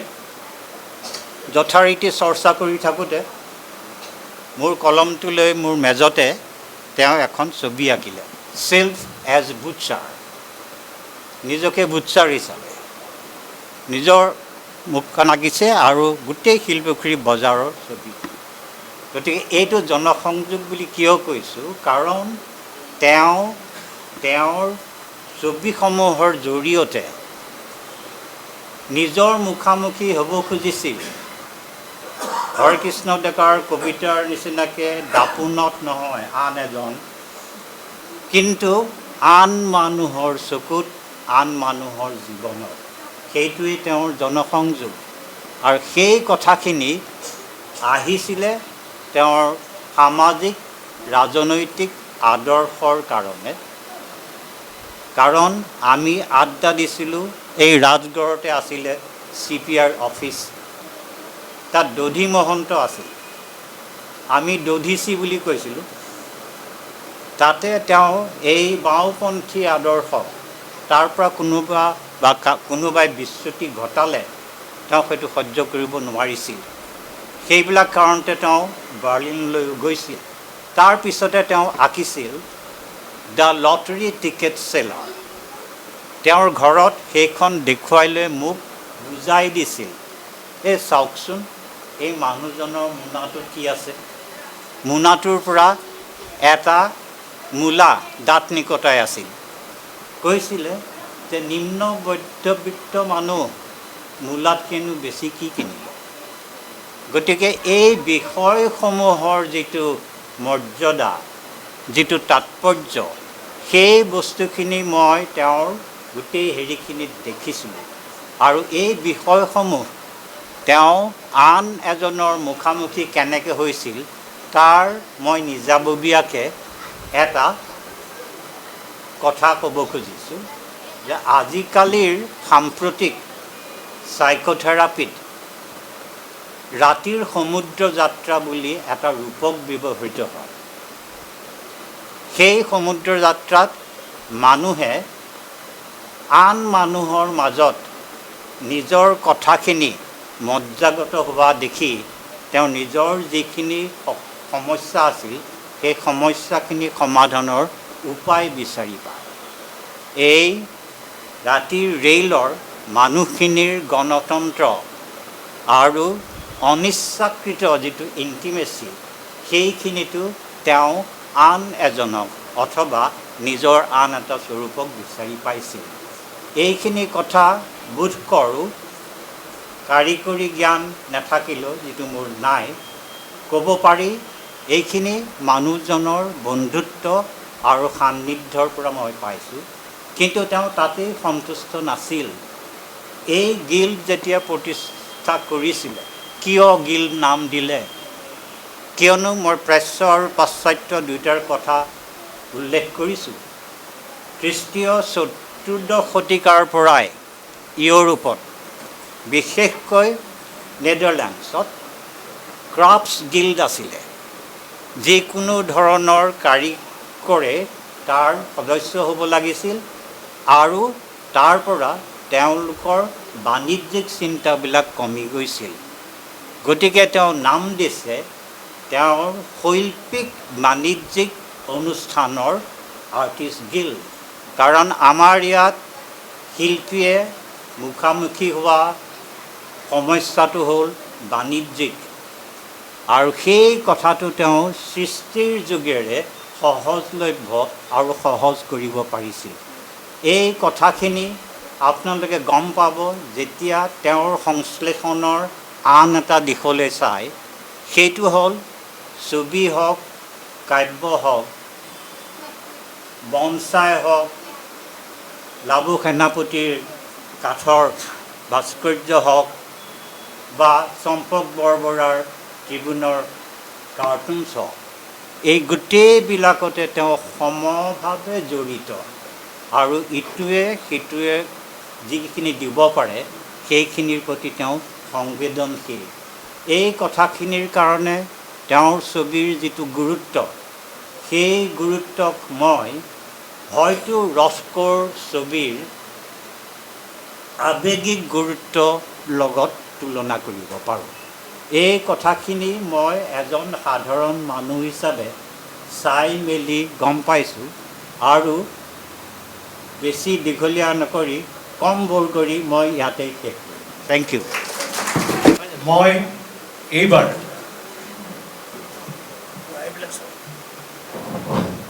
ডক্টৰ মৌচুমী কন্দলীক আপোনালোকৰ মাজলৈ মাতিব বিচাৰিছোঁ।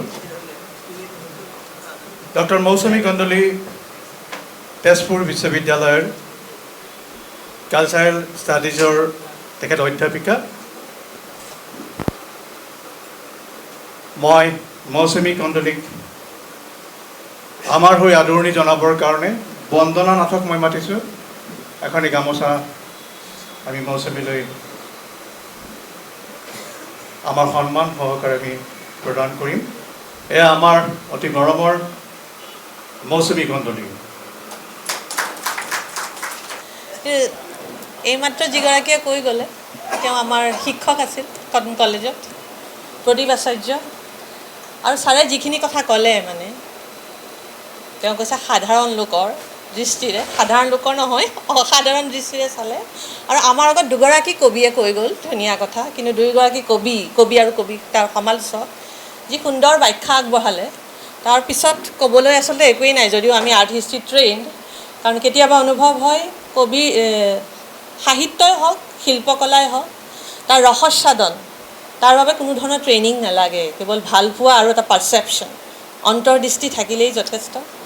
আৰু তেওঁলোকে ইতিমধ্যে যি দুখনমানৰ কথা মই ক'ম বুলি ভাবিছিলোঁ বৰ সুন্দৰকৈ হৰেকৃষ্ণ ডেকা ছাৰে ক'লে, প্ৰদীপ আচাৰ্য ছাৰে ক'লে। তথাপিতো দীঘলীয়া নকৰি চমুকৈ এতিয়া মই এই ঠাইতে কাটিছোঁ কিছুমান কথা, তেওঁলোকে অলৰেডি কৈ যোৱা কথাখিনি কাটি যদি পাৰোঁ দুখনমান শ্লাইড দেখুৱাই, আৰু যদি নাই দুটামান কথা এনেই তাৎক্ষণিকভাৱে এতিয়াই ক'বলৈ চেষ্টা কৰিম। বেণু মিশ্ৰৰ কথা ক'বলৈ ইতিমধ্যে কেইবাটাও প্ৰবন্ধ লিখিছোঁ, কিতাপতো লিখিছোঁ। এতিয়া যদি মই কলা ইতিহাসৰ দিশেৰে চাওঁ, তেখেতে আনকনচিয়াছনেছৰ কথা ক'লে, চাইক'থেৰাপিৰ কথা ক'লে, বেলেগ ধৰণৰ কিছুমান ইডিঅ'লজিকেল আদৰ্শগত কথা আনিলে। এতিয়া কলা ইতিহাসৰ দৃষ্টিৰে যদি চাওঁ, বা অসমৰ বা উত্তৰ পূৰ্বাঞ্চলৰ বা সৰ্বভাৰতীয় প্ৰেক্ষাপটৰ দৃষ্টিত যদি চাওঁ, কি কাৰণে বেণু মিশ্ৰ আমাৰ কাৰণে গুৰুত্বপূৰ্ণ, সেইটো এটা প্ৰশ্ন ল'ব পাৰোঁ। বেণু মিশ্ৰই দুটা কাম কৰিছিলে মোৰ সাধাৰণ দৃষ্টিৰে। প্ৰথম কথা, তেওঁ এটা বৌদ্ধিক লেভেললৈ এটা পৰ্যায়লৈ ছবিখিনি লৈ গৈছিলে। সেইটো কেনেকৈ নিলে সেইটো পিছলৈ আহিম। আৰু আনটো বৰ সুন্দৰভাৱে উদয়ন বিশ্বাসদেৱে কৈ গ'ল যে সাধাৰণ মানুহৰ মাজত যিটো কলাৰ এইস্থেটিক চেন্সিবিলিটি, নান্দনিক যিটো সংবেদনা, তাক জাগৃত কৰাৰ বাবে তেখেতে এনেকুৱা এটা ধুনীয়া বাছি ল'লে এখন ক্ষেত্ৰ, সেয়া হ'ল বেটুপাত। গতিকে দুটা ক্ষেত্ৰত তেওঁ অৱদান আছে। আৰু এটা কথা ছাৰে খুব ধুনীয়াকৈ এইমাত্ৰই কৈ গ'ল যে আৰ্টিষ্ট গিল্ড, হোৱাই গিল্ড, গিল্ড শব্দটো কিয় ইউজ কৰিলে, তাত তেওঁ পাশ্চাত্যৰ আনিছে। কিন্তু আৰু এটা কথা আছে যে আমাৰ ভাৰতীয় শিল্পকলাত সদায় গিল্ড শব্দটো মানে ইংৰাজী শব্দ, তথাপিতো এটা পৰ্যায়লৈকে মানে কলনিয়েলিজিম অহাৰ আগলৈকে কিন্তু শিল্পীয়ে নিজৰ নাম দিয়া নাছিল, অনামী শিল্পী আছিল আৰু গিল্ড হিচাপেই কাম কৰিছিল।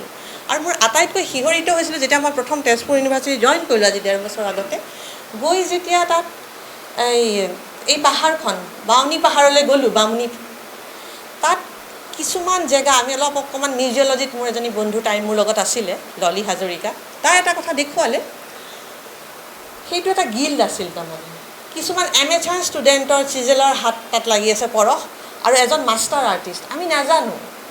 তাৰমানে ইতিমধ্যে আমাৰ এটা খুব সুদীৰ্ঘ পৰম্পৰা কলা ইতিহাসত আছিলেই, কিন্তু ধৰক ভূমিকম্পৰ কাৰণেই হওক বা বানপানীৰ কাৰণেই হওক সেইবিলাকৰ বিষয়ে আমি তথ্য পোৱা নাই। এতিয়া বহুতো গৱেষণাৰ অৱকাশ আছে, কিন্তু তেনেকুৱা ধৰণৰ সূৰ্য পাহাৰ হওক, তেনেকুৱা জেগাত গৈ আমি যেতিয়া এটা স্লেব, শিলৰ এটা পাথৰ যেতিয়া আমি পাওঁ আৰু তাত যেতিয়া আমি সেই ঘৰখনটো দেখা পাওঁ চিজেলৰ, আমাৰ গা শিয়ৰি যায়। সেই গিল্ডৰ ধাৰণাটো হয়তো আমি জানো যে বেণু মিশ্ৰ ছাৰে জানিছিলে, সেই গোটেইখিনি আনি তেওঁ তাক সংশ্লেষণ, আকৌ প্ৰদীপ আচাৰ্য ছাৰে কৈছে সংশ্লেষণৰ দ্বাৰা তেওঁ সেইখিনি একেবাৰে তৃণমূল পৰ্যায়লৈকে লৈ আহিছিলে যে গিল্ড শব্দটো আনকি তেনে ক্ষেত্ৰতে, তেনে পৰ্যায়তে, মানে ইচ এণ্ড এভৰি পৰ্যায়তে সেই কথাটো ভাবিছিল। এতিয়া এইটো আহিবনে নাই মই নাজানো, ছবিখিনি চালে আচলতে বেছি ভাল লাগিল, তথাপিতো মই চমুৱাই পেলাওঁ যিহেতু ছবি চোৱা আমাৰ হেৰি নাই। মই আৰু এটা কথা ক'ব বিচাৰিছোঁ, তেখেতৰ মৃত্যুৰ আগতে আমি তেজপুৰ বিশ্ববিদ্যালয়ৰ সংস্কৃতি বিভাগৰ ফালৰ পৰা এটা প্ৰজেক্ট লৈছিলোঁ, কেইজনমান বয়োজ্যেষ্ঠ শিল্পীৰ সাক্ষাৎ। দুটা লোৱাৰ কথা আছিল, এটা 1 ঘণ্টামান লোৱাৰ পিছত তেওঁ অকণমান গাটো বেয়া লাগিল, গতিকে আমি সেইটো শেষ কৰিলোঁ। তাৰপিছত এই বিষয়ে মই প্ৰকাশত লিখিছোঁ। তাৰপিছত বাকীখিনি অহাবাৰলৈ বুলি কৈ তেওঁ আমি বিদায় লৈছিলোঁ, কিন্তু সেই অহাবাৰলৈ আৰু লগ নাপালোঁ। তাৰে অকণমান ক্লিপিঙো দেখুৱালোহেঁতেন চবৰ মানুহ, কিন্তু সেয়া মই ভাবিছোঁ আজি চাগে সম্ভৱ নহ'ব টেকনিকেল ডিফিকাল্টিৰ বাবে। গতিকে মই চমুকৈ এইটোৱে কওঁ যে কলা ইতিহাসৰ দৃষ্টিৰে কেলৈ তেওঁ, কি কাৰণে তেওঁ, কি অৱদান। মোৰ এই কিতাপখনৰ পৰা মই মাত্ৰ এটা পেৰেগ্ৰাফ পঢ়ি দিম, দীঘলীয়া নহয় বক্তব্যটো। বেণু মিশ্ৰৰ শিল্পীৰ সৃষ্টিৰ বেলিকা দুটি সমান্তৰাল প্ৰৱণতা লক্ষ্য কৰা যায়। এহাতে তেওঁ ৰাজনৈতিক প্ৰত্যাবৃত্তিৰে নিষিক্ত ব্যংগাত্মক শ্লেষৰ প্ৰৱণতা, আনহাতে ৰমন্যাসিক চেতনা সম্পন্ন চাক্ষুক নান্দনিকতা উদ্মেষ কৰাৰ অভিস্পা। ৰমন্যাসিক ভাৱবাদিতাৰ লক্ষণ ফুটি উঠাই দ্বিতীয় প্ৰৱণতাটোত শৈল্পিক পিক্টৰিয়েল সংৰচনাৰ লগতে গভীৰ ভাৱাবেগৰ প্ৰচ্ছায়ত গঢ়ি উঠা কাব্যিক ব্যঞ্জনেৰে প্ৰকৃতিৰ গ্ৰেণ্ড ছাবলাইম ৰূপক উন্মোচন কৰাৰ প্ৰয়াস দেখা যায়। এনে সৃষ্টি ৰূপত মানৱীয় অনুভূতিৰ সতে প্ৰকৃতিৰ স্বৰূপ আৰু ৰূপাৰূপক একীভূত চৈতন্যত প্ৰকাশ কৰাৰ হাবিয়াস ফুটি উঠে। বেণু মিশ্ৰৰ এই ধাৰাৰ ছবিত ফৰ্মৰ তুলনাত বৰ্ণৰ খেলাই অধিক প্ৰাধান্য লাভ কৰে। এনে সৃষ্টিবোৰত টাৰ্নাৰ হুচাৰ্লৰ পিকচাৰেস্কৰ ধাৰণাটোৰ যেন অনুৰণ ভাহি উঠে। আনহাতে তেওঁৰ আনটো ধাৰা ৰাজনৈতিক চেতনা সম্পন্ন প্ৰৱণতাত পৰিস্ফুট হোৱা ছবিবোৰত কথকতা আৰু ফৰ্মে, দ্য নেৰেটিভ, অধিক গুৰুত্ব লাভ কৰা দেখা যায়। অৱশ্যে তাত ৰং সম্পূৰ্ণভাৱে গৌণ হৈ নপৰে, বৰঞ্চ ৰঙে প্ৰতীকী অৰ্থ ধাৰণ কৰি সেই কথকতাৰ অৰ্থ অভিব্যঞ্জনাৰ সৃজনত সহায়কাৰী উপাদান হিচাপে পৰিগণিত হয়। প্ৰথম ছবি ধৰক, দ্বিতীয় পৰ্যায়ৰ ছবি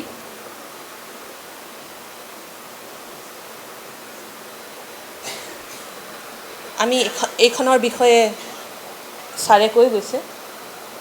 এইখন এখন বিখ্যাত ছবি, বহুকেইজনে বহু ধৰণৰ ব্যাখ্যা আগবঢ়াইছে।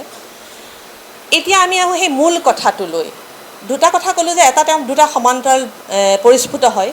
এটা হ'ল পিকচাৰেস্ক বা যিটো আমি ৰমন্যাসিক ধাৰাৰ এটা দেখোঁ, য'ত ফৰ্মটো গুৰুত্বপূৰ্ণ হয়, আৰু এটা হয় নেৰেটিভ। এতিয়া এটা কথা, আটাইতকৈ এটা বৰ ইণ্টাৰেষ্টিং কথা আমি গভীৰভাৱে চালে লক্ষ্য কৰোঁ যে বেণু মিশ্ৰই অসমৰ শিল্পকলাত এটা বস্তু মানে ফাৰ্ষ্ট টাইম হি ইণ্ট্ৰডিউচ, তেওঁ সেইটো আনিছিলে, সেইটো হ'ল ছাবভাৰ্জন। ছাবভাৰ্জন মানে হ'ল অলৰেডি যিটো বস্তু ধৰক কলা ইতিহাসত প্ৰচলিত হৈ আছে আৰু খুব জৰুৰী কিছুমান খুব গুৰুত্বপূৰ্ণ বিষয় আছে, তেনেধৰণৰ ছবি এখন লৈ বা তাৰ কিছুমান প্ৰতীক, মটিভ, ৰূপকল্প, মেটাফৰ আমি যি বুলি নকওঁ, সেই লৈ নতুন এটা প্ৰেক্ষাপটত, নতুন এটা কণ্টেক্সত, নতুন সময়ত, নতুন আলোকপাতেৰে এটা উৎক্ষিপ্তকৰণ কৰা, ছাবভাৰ্জন কৰা, সেই কাৰবাৰটো মোৰ সুধিবলৈ থাকি গ'ল। মই ভাবিছিলোঁ যে দ্বিতীয়খন যেতিয়া সাক্ষাৎকাৰ ল'ম তাত এই প্ৰশ্নটো সুধিবৰ ইচ্ছা আছিল যে আপুনি এইটো সচেতনভাৱে কৰিছিল নে অৱচেতনভাৱে আহিছিল। কিন্তু যিয়েই নহওক দুখন ছবিত আমি এইটো দেখা পাওঁ। আৰু এইটো কিয় গুৰুত্বপূৰ্ণ, কাৰণ এই কাৰবাৰটো খুব সচেতনভাৱে প্ৰথম পাশ্চাত্যৰ ছবি জগতত কিন্তু সেইটো আনিছিলে, প্ৰথম তাত ইণ্ট্ৰডিউচ কৰিছিলে নাৰীবাদী শিল্পীসকলে 70 দশকত। কাৰণ তেওঁলোকৰ খুব ক্ষোভ আছিলে, আমি কেৱল ছবিত আহোঁ নিউড হিচাপে, আমাৰ কেতিয়াও শিল্পীসকলক, মহিলা শিল্পীক সেই প্ৰাধান্য দিয়া নহয়। সেইকাৰণে গেৰিলা গাৰ্লছৰ দৰে কিছুমান গ্ৰুপৰ আৱিৰ্ভাৱ হ'ল। আৰু তেওঁলোকে কি কৰিলে, খুব বিখ্যাত ছবিবিলাক য'ত নাৰীক ধৰক বেলেগ ধৰণৰ অলপ যৌন আবেদনৰে, ধৰক বটিশেলীৰ ভেনাছৰ পৰা আৰম্ভ কৰি তেনেকুৱা ধৰণৰ নাৰীক য'ত ধৰক ওডেলিক্স পৰি আছে, আবেদনযুক্ত শৰীৰে তেওঁ দৰ্শকক নিমন্ত্ৰণ কৰিছে, তেওঁ বিচনাত শুই আছে, তেনেকুৱা ধৰণৰ ছবিবিলাকৰ মুখত গেৰিলাৰ মুখ এখন লগাই দিছিল। তেনেকুৱা ধৰণৰ উৎক্ষেপণ, ছাবভাৰ্জন দেখা গৈছিল। একেটা কথাকে, সেইটো এটা বেলেগ প্ৰেক্ষাপট বাৰু নাৰীবাদটো, তেখেতে তেনেকুৱা কোনো বাদৰ ভিতৰত অহা নাই। কিন্তু এইখন ছবি চাওক, ইয়াত কোনটো মটিভ ইউজ হৈছে যে পিয়েটা। পাশ্চাত্যত পিয়েটা, যিসকলে জানে পাশ্চাত্যৰ ছবি, পিয়েটাৰ এটা মটিভ হ'ল য'ত যীচুক ক্ৰছৰ পৰা নমাই অনা হয়, তাৰ পিছদিনা যীচু শায়িত অৱস্থাত থাকে আৰু তেওঁক লৈ মাতৃয়ে এটা বিষাদ মগ্ন হৈ থাকে। দুয়োফালে দুটা শিশু দেৱদূত উৰি ফুৰে পাখিৰ সৈতে। ইয়াত চাওক, সেই পিয়েটাৰ কিন্তু যীচু বেণ্ডেজযুক্ত এটা বেলেগ মৃত শায়িত দেহলৈ পৰিৱৰ্তন হৈছে। পিয়েটাৰ ৰূপ সলনি হৈ গৈছে। আটাইতকৈ আচৰিত আৰু অত্যন্ত সুন্দৰ ভয়ংকৰভাৱে আৰু গা শিয়ৰি যোৱা উৎক্ষেপণ, প্ৰতিচ্ছেদন ঘটিল, ছাবভাৰ্জনটো ঘটিছে সেই দুজন, যাক আমি দেখাত আমি জানো অনুৰণন ফুটি উঠিছে দেৱদূতৰ, কিন্তু গোটেই কায়াকল্প, ৰূপকল্প সলনি হৈ গ'ল। আৰু তেওঁ কোন, তেওঁলোকৰ চকু চাওক, তেওঁলোকৰ এখন ফুল স্ক্ৰীণ হ'লে ভাল আছিল, যিয়ে নহওক আমি জানো, ধৰিব পাৰিছোঁ অস্পষ্ট হ'লেও। তেওঁলোকৰ সাজ পোছাক চাওক, সম্পূৰ্ণ আধুনিক যুগৰ। এয়া চৈতান, আচলতে দেৱদূতৰ ৰূপত আহিছে চৈতান। তেওঁ দেৱদূতৰ ৰূপ লৈ আহিছে, ফুল লৈ আহিছে, কিন্তু তেওঁৰ মূৰত সেই হেলো নাই। তেওঁ কিহৰ প্ৰবঞ্চনা আৰু বঞ্চনাৰ ফুল লৈ তেওঁ প্ৰতাৰণা কৰিবলৈ অহা দেৱদূত আচলতে চৈতান। গতিকে ইয়াত মৃত্যু, দ্য ডেথ, আৰু তেখেতে ডেথক লৈ সাংঘাতিক ধৰণে কাম কৰা আমাৰ দুয়োগৰাকী শ্ৰদ্ধেয় ছাৰসকলে কৈ গৈছে যে ডেথক লৈ এটা মেটাফৰ হিচাপে কোনোবাই যদি কৰিছে সমান্তৰালভাৱে হিৰুদাৰ লগত, তেখেত হ'ল বেণু মিশ্ৰ। তেখেতে এইখন মই অনুভৱ কৰোঁ, এখন ছবি আঁকিলে তেওঁ যদি অন্য একো নকৰিলেহেঁতেন, একমাত্ৰ এই ছবিখন আঁকিয়ে তেখেত যুগমীয়া হৈ থাকিলেহেঁতেন। গতিকে ইয়াত মৃত্যুটো বিভিন্ন ধৰণৰ, কেৱল কায়িক নহয়, এইটো হ'ল শৈল্পিক, এইটো সাংস্কৃতিক, এইটো এলিনেশ্যন, এইটো নৈৰাজ্যিক, বিভিন্ন স্তৰত আধ্যাত্মিক, নৈতিক, সমস্ত বহু তৰপযুক্ত, বহু বিভেদাযুক্ত মাল্টি লেয়াৰ্ড মৃত্যুৰ সূচনা কৰি তেওঁ এই ডেথখন আনিলে থ্ৰু দ্য ষ্ট্ৰেটেজি অফ ছাবভাৰ্জন। সেইটো এটা অত্যন্ত ইণ্টাৰেষ্টিং কথা। তাৰপিছত আৰু এখন ছবিত তেওঁ সেইটো কাম কৰিছিল। সেই দুখৰ বিষয়ে ছবিখন মোৰ মানে হেৰিত নষ্ট হৈ গ'ল, কিন্তু ছাৰে উল্লেখ কৰিছে, হৰে কৃষ্ণ ডেকা ছাৰে, যে হেৰি এইখন লাষ্ট ছাপাৰ একেই, লিওনাৰ্ডো দা ভিঞ্চিৰ লাষ্ট ছাপাৰ কিষেণ খান্নাই কৰিছে। কিষেণ খান্নাৰ ট্ৰিটমেণ্ট বেলেগ, কিন্তু ইয়াত তেখেতে এটা আকৌ উৎক্ষেপণ লৈ আনিলে। গতিকে অসমীয়া শিল্পকলাৰ জগতত যদি এই ষ্ট্ৰেটেজিকেল যিটো ছাবভাৰ্জনটো আনিছে, তাৰ কিন্তু তেখেতেই হ'ল আগৰণুৱা। তাৰপিছত বহু ক্ষেত্ৰত আমি দেখা পাইছোঁ, আমাৰ মাজত নিভা দেৱী আছে, তেখেতে পপুলাৰ লেভেলত সেইটো লৈ আহিছে, চলিকে পিছে কিয়া হে, সেই গানৰ জৰিয়তে তেওঁ নাৰীবাদী প্ৰক্ষেপণ কৰিছে। তেনেকুৱা পিছত আহিছে, কিন্তু বাটকটীয়া বুলি যদি কওঁ, সেইকাৰণেই তেখেত এটা আমাৰ কাৰণে অত্যন্ত গুৰুত্বপূৰ্ণ শিল্পী কলা ইতিহাসৰ দৃষ্টিৰে। বাকী আমি পটককৈ এইকেইখন ছবি চাব পাৰোঁ, যিহেতু মই দুটা দৃষ্টিৰ কথা কৈছিলোঁ। এইটো হ'ল প্ৰথম হেৰি ধাৰাৰ ছবি, য'ত আমি কেৱল খেলা বা এক ধৰণৰ ৰঙৰ ফৰ্মেল যিটো আমি কাৰবাৰ দেখা পাওঁ, কিন্তু বা এইখন মোৰ খুব ভাল লগা ছবি, ভাল লাগে। Rain over the brick field, য'ত সন্ধিয়া এটা নামি আহিছে, ৰঙৰ খেলাবোৰ তেওঁ কি ধৰণে আনিছে, এটা ইটা ভাটা আছে আৰু এই গছবিলাক, গতিকে সেইটো আমি চমুৱাই যাব বিচাৰিছোঁ, দীঘলীয়া নকৰোঁ। আৰু কিন্তু আৰু এটা কথা তেওঁৰ ইংগিত ধৰ্মিতা বা যিটো তেওঁ বৈপৰীত্যটো আনে। এই ছবিখন চাওক, এইখন হ'ল চিটিস্কেপ। সাধাৰণতে চিটিস্কেপ বুলি ক'লে আৰু দেখা যায় মানুহে তথা অৱধাৰিতভাৱে কি আনিব, এটা লেণ্ডস্কেপ আনিব, চিটিৰ লেণ্ডস্কেপ, তাত থাকিব কিছুমান হাই ৰাইজ বিল্ডিং থাকিব। কিন্তু এইখন কি ধৰণৰ চিটিস্কেপ, য'ত আমি এটা অট্টালিকাও দেখা নাই, দালান এটাও দেখা নাই, এখনতো জংঘল, এটা পাহাৰ আছে, এগৰাকী নাৰী গৰ্ভৱতী যেন লাগে দেখি পৰি আছে, এজনে চুৰিৰে খেদিব আহিছে। গতিকে তেওঁ গোটেই কাৰবাৰটোৱেই তেওঁ মানে সেই ছাবভাৰ্জন ইন এ ডিফাৰেণ্ট লেভেল। ইয়াত তেওঁ সেই শব্দটো ছাবভাৰ্ট কৰি দিলে, পটভূমিটো ছাবভাৰ্ট কৰি দিলে, অভ্যাস নহয়। ইয়াত চিটিস্কেপ মানে চিটিৰ যিটো মহানগৰিক জীৱনৰ যিটো কুইণ্টেচেঞ্চিয়েল সাৰাত সাৰ, তাত কি আছে, তাত আছে বেক ষ্টেবিং, পিছফালৰ পৰা চুৰি মাৰি দিয়াৰ যিটো, এইটো নহয় যে অকল সেইটো মহানগৰিক জীৱনটো, কিন্তু তাত সঘনাই সেইটো মানুহ মুখামুখি হয়। আমি এইটোও কোৱা নাই যে গ্ৰাম্যত সেই ৰোমাণ্টিচাইজেশ্যনটোৰ পক্ষেও আমি নাই, তথাপিতো কওঁ চিটিত যিহেতু তাৰ এটা এম্পল স্ক'প আছে, ইফালে চাওঁ সিফালে চাওঁ, আমি দেখা পাওঁ যেন কোনোবা ৰৈ আছে, আমি কাকো বিশ্বাসত ল'ব নোৱাৰোঁ, আমি কেতিয়াবা শায়িত হৈ যাওঁ, আমাৰ কথাবোৰ থাকি যায়, পাহাৰবোৰো ক'লা হৈ পৰে, গোটেই এটা ভাল নলগা যিটো অনুভূতি, চিটিয়ে যিটো চেন্স অফ এলিনেশ্যন, এটা নৈৰাজ্যৰ ভাৱ মানে, সেইটো কি কায়দা কৰি তেওঁ দি দিলে আৰু নামটো দিলে চিটিস্কেপ। তেনেকুৱা ধৰণৰ খেলাবোৰ তেওঁ বহুত আঁকা নাই, কিন্তু এখন দুখনতে তেওঁ মানে সেই জিনিয়াছ ষ্ট্ৰ'ক এটা দুটা মাৰি থৈ গুচি গৈছে আৰু আমাক ঋদ্ধ কৰি থৈ গৈছে। সেইফালৰ পৰা তেখেত অত্যন্ত এক ধৰণৰ খুব গুৰুত্বপূৰ্ণ হেৰি। আৰু এইখনৰ কথাটো ইতিমধ্যে কৈয়ে গৈছে, দ্য ডেট, ছাৰে এটা মিডিয়াৰ ইণ্টাৰপ্ৰিটেশ্যন দিছে, খুব সুন্দৰ, সেইটো খুব প্ৰাসংগিক। তেখেতৰ লগত কথা পাতোঁতে তেখেতে কৈছিল যে অসম আন্দোলনৰ সময়ত যেতিয়া তেনেকুৱা ধৰণৰ হৈছিল, নানান ধৰণৰ নৈৰাজ্য আহিছিল, তেতিয়া সেই মৃত্যুৰ যিটো আমি যেন চব থিয় হৈ আছোঁ, বা তাৰ পৰা যিটো পলিটিকেল এটা টাৰ্ণ হৈছিলে, সেই বিষয়েও তেওঁ ইয়াত ইংগিত দিয়া বুলি উল্লেখ কৰিছিল। গতিকে মই বেছি দীঘলীয়া নকৰোঁ, এই দুটা কথা কৈয়ে, আৰু বহুতো বক্তা আছে, মই খালি যিহেতু উদয়ন বিশ্বাস তেখেতে বৰ ধুনীয়াকৈ কথাখিনি ক'লে, গতিকে এই কথাটোৰ আঁত ধৰি, আৰু যিহেতু মই এটা বৌদ্ধিক লেভেলৰ তেখেতৰ অৱদান আৰু লগতে পপুলাৰ লেভেলত যিটো অৱদানৰ কথা ক'লোঁ, সেইটোৰ কাৰণে মই এটা পটককৈ আপোনালোকক দুখন ছবি দেখুৱাই দিব বিচাৰিছোঁ। এই হেৰিৰ বেটুপাতৰ, কি হ'ল ফল্ডাৰটো,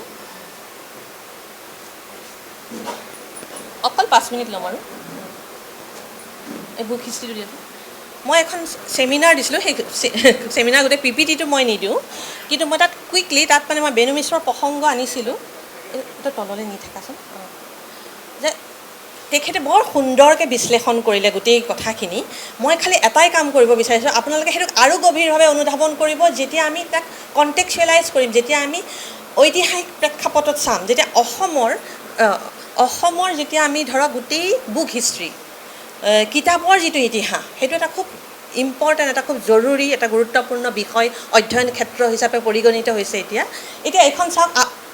তাত মই এই ছেমিনাৰ পেপাৰখনত এটা বস্তু দেখাইছিলোঁ যে কেনেধৰণে আমাৰ সেই উত্তৰণটো ঘটিছে, আৰু সেই উত্তৰণত বেণু মিশ্ৰই কি কৰিছিলে সেইটো দেখাবলৈ গৈ প্ৰথম আপোনালোকে চাওক, আছাম বিলাসিনী, এয়া বেটুপাত কেনেকুৱা আপোনালোকে দেখিছে, তাৰ কাভাৰত কেৱল কিছুমান ইলাষ্ট্ৰেশ্যনৰ দৰে ছবি আছে, মই এইখিনি স্কিপ কৰি যাম। তাৰপিছত চাওক, এয়া মই এই বিভিন্ন হেৰিত গৈ পেলাই এইখিনি কালেক্ট কৰিছিলোঁ, বিশ্বনাথ দাস, অংগদ ৰায়বৰ, অসমীয়া পুৰণা কিতাপ, এইবোৰ পূৰা আপোনাৰ 18th century 19th century, বা এখন বেজবৰুৱাৰ গীত, এয়া হওক বংগোবা নৌকা যাত্ৰাৰ আপদীয়া কাহিনী। আপোনালোকে দেখিছে তাত অকল এটা ৰং আছে, বিশেষ কোনো ধৰণৰ তাত, অৱশ্যে তাত বহুতো টেকনিকেল ডিফিকাল্টি আছে, আমি সেইটো নকওঁ, কিন্তু পৰিৱৰ্তনটো অনুধাৱন কৰক আপোনালোকে কেনেকৈ আহিলে। তাৰ পিছত কি হ'ল, এইখন বৰ ইণ্টাৰেষ্টিং, ভেকুলীৰ বিয়া, অলপ আপোনালোকে চাব পাৰে, তাত ভেকুলী এটা আঁকিছে, ধৰক ভেকুলীৰ বিয়াৰ কাৰণে ভেকুলীটিয়ে আঁকিছে, গতিকে সেইটো এটা প্ৰথম পৰ্যায় আছিল যে সেইটো ইলাষ্ট্ৰেটিভ হয়, কিতাপখনৰ নাম ভেকুলীৰ বিয়া, গতিকে এটা ভেকুলীয়ে আঁকি দিয়া যাওক। অৱশ্যে ভেকুলীটিয়ে হাঁহি আছে, সেইটোত এটা বেলেগ ধৰণৰ খেলা কৰিছে বাৰু শিল্পীয়ে। তাৰপিছত আহিলে ঘূৰণীয়া পৃথিৱীৰ বেকা পথ, গতিকে ঘূৰণীয়া পৃথিৱীৰ কাৰণে সেই স্কেচটো ঘূৰণীয়া কৰি দিছে, বেকা পথ দেখিছে, পথটো একদম সৰ্পিল কৰি দিছে, মানে ইলাষ্ট্ৰেটিভ। আৰু তাতে মানে হেৰি ছোৱালীজনীয়ে ল'ৰাজনক ভাল পায়, মই এখন উপন্যাসখনো পঢ়িলোঁ প্ৰেমৰ কাহিনী, গতিকে সঁচাকৈ দেখাইছে ল'ৰাটো আগে আগে দৌৰি গৈছে, ছোৱালীজনী পিছে পিছে গৈ আছে। কথাটো হ'ল নেৰেটিভটো হুবহু আনিছে। গতিকে এইখিনি আমাৰ অসমৰ বুক হিষ্ট্ৰীৰ কাৰবাৰ টিল 1950s। তাৰপিছতে আৱিৰ্ভাৱ ঘটি গ'ল বেণু মিশ্ৰৰ, আৰু তাৰপিছত আপোনালোকে চাওক তেখেতে কি কৰিলে। 1962ত 62 চনত তেওঁ কি কৰিলে, প্ৰীতি বৰুৱাৰ এই কিতাপখনেদি আপুনি ঘূৰণীয়া পৃথিৱীৰ লগত তুলনা কৰি চাওক, আমাক এধাপ বুলি নকওঁ, বহুতো মানে কোৱাণ্টাম লিপ বুলিয়ে ক'ব মন গৈছে অসম আৰু উত্তৰ পূৰ্বাঞ্চলৰ ক্ষেত্ৰত। তেওঁ ক'লৈ লৈ গ'ল চাওক, কেনেকুৱা এটা পৰ্যায়লৈ লৈ গুচি গ'ল। বেংগলত যিটো সত্যজিৎ ৰায় বা খালেদ চৌধুৰী, পূৰ্ণেন্দু পত্ৰীহঁতে কৰিছিলে, তাত ইয়াত এককভাৱে বহু দিনলৈকে বেণু মিশ্ৰই চলাই গ'ল এই কাৰবাৰটো। গতিকে কেনেধৰণে তাত তেওঁ কেনেকুৱা খেলাবোৰ কৰিলে, লোকজ উপাদান ল'লে, ৱেষ্টাৰ্ণ মটিভ ল'লে, চব লৈ ঝাৰে কোৱাৰ দৰে সংশ্লেষণৰ এটা নতুন ভাষাৰে কিন্তু তেখেতৰ ওচৰত আমি এইকাৰণেই ঋণী যে যিটো পপুলাৰ লেভেলত জনপ্ৰিয় স্তৰত যিটো আমাৰ মানে উত্তৰ পূৰ্বাঞ্চলৰ মানুহৰ যিটো বা অসমৰ যিটো মানুহৰ নান্দনিক সংবেদনা, এইস্থেটিক চেঞ্চিবিলিটিক আগুৱাই লৈ গ'ল। কেতিয়াবা বুক ফেয়াৰত আমি ঘূৰি ফুৰিলে দেখোঁ কথা পাতে, এইখন বেটুপাত ভাল লগা নাই দেই, তেনেকুৱা আমি যেতিয়া কাণত শুনো লগে লগে বেণু মিশ্ৰলৈ মনত পৰে। সেই টেষ্টটো, সেই ডেভেলপ কোনে কৰিলে? 60s পৰা দেখি দেখি দেখি এতিয়া মানুহে এইটো ৰিজেক্ট কৰিব পৰা হৈছে। সেইটো কিন্তু আমাৰ যিটো কালেক্টিভ লেভেলত এটা খুব ডাঙৰ অৰিহণা, ক'ব নোৱাৰাকৈ আমি সেইটো পৰ্যায়লৈ আহিছোঁ। অল থেংকছ টু পৰম শ্ৰদ্ধেয়। চ' এইখিনি আৰু মই আগুৱাই নিনিওঁ, এইখিনি বেলেগ কথা। চ' এইখিনিকে কৈ মই যিহেতু আৰু বহুকেইজন বক্তা আছে, মই চমুৱাব বিচাৰিছোঁ। আৰু যদি আপোনালোকে বিচাৰে বা সময় হয়, পিছত আমি কেতিয়াবা সেই ক্লিপিং কেতিয়াবা চাব পাৰোঁ। মই সামৰণি মাৰিছোঁ আৰু এইটোৱে ক'ব খোজোঁ যে আৰ্ট হিষ্ট্ৰী ষ্টুডেণ্ট হিচাপে যে প্ৰতি বহুখিনি শিল্পীৰ নিৰ্দিষ্ট নিৰ্দিষ্ট ক্ষেত্ৰত অনুভৱ আছে বা অৰিহণা আছে, কিন্তু বেণু মিশ্ৰই যি ধৰণে দুয়োটা ক্ষেত্ৰতে সমান্তৰালভাৱে সাংগঠনিকেই হওক বা বৌদ্ধিক ক্ষেত্ৰত যেনেধৰণে অৱদান কৰি গ'ল, কিমান আঁকিছে কি আঁকিছে সেইটো ডাঙৰ কথা নহয়, কিন্তু এখন এখনৰ মাজতেই তেওঁ যিটো প্ৰকাশ কৰি গ'ল, সেইটোৱেই কাৰণে আমি তেওঁৰ ওচৰত ধৰুৱা। ধন্যবাদ।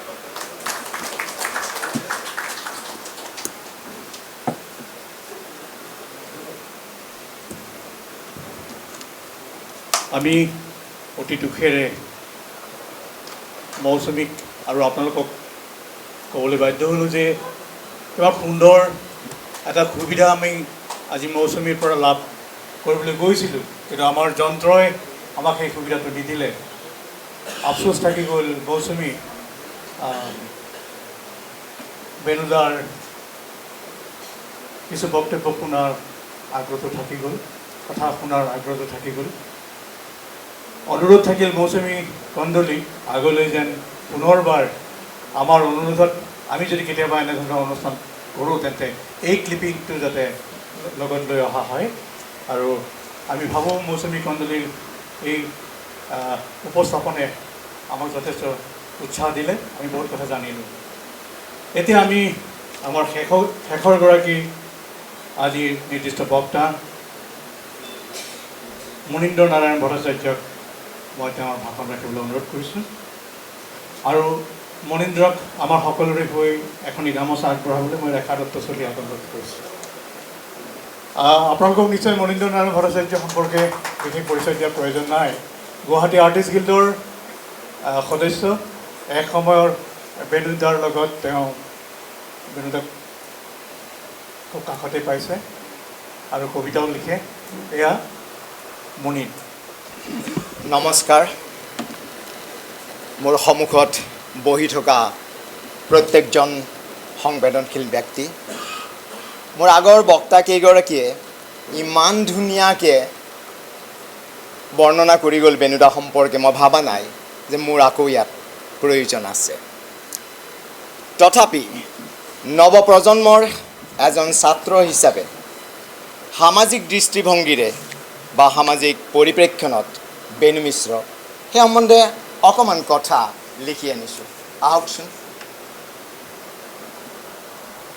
আমি আমাৰ দৈনন্দিন জীৱনত কেতিয়াবা একো নজনাকৈয়ে বিশেষ একোজন ব্যক্তিৰ সান্নিধ্যলৈ আহোঁ আৰু প্ৰশংসাত পঞ্চমুখ হৈ আত্মপ্ৰতিষ্ঠা লাভৰ বাবে এক নীৰৱ কচৰত আৰম্ভ কৰোঁ। উল্লেখযোগ্য যে অনুগামীসকলৰ এনেবোৰ কৌশলত ব্যক্তিজনৰ কৰ্ম সম্বন্ধে ৰাইজৰ মাজত এক ভ্ৰান্ত ধাৰণাৰ সৃষ্টি হয় আৰু নামটোহে মাথো এসময়ত জনপ্ৰিয় হৈ পৰে। তেওঁ কোন, ক'ত থাকে, কি কৰে, কিয় কৰে, কেনেকৈ কৰে, কাৰ বাবে কৰে ইত্যাদি কথাবোৰৰ কোনো মূল্যায়ন নোহোৱাকৈ যেন এক গুজব হৈ আগবাঢ়ে।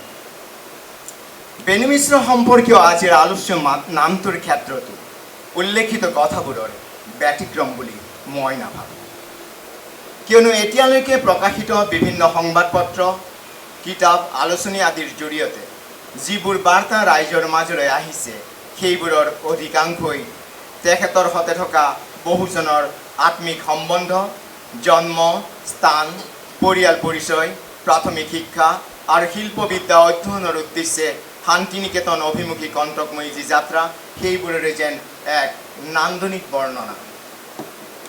কিন্তু তাৎপৰ্যপূৰ্ণ কথাটো হ'ব এজন বহুল প্ৰচাৰিত চিত্ৰশিল্পী হিচাপে ভাৰতীয় চিত্ৰশিল্পৰ পৰিপ্ৰেক্ষণত তেখেতৰ অৱদান আৰু স্থান ক'ত।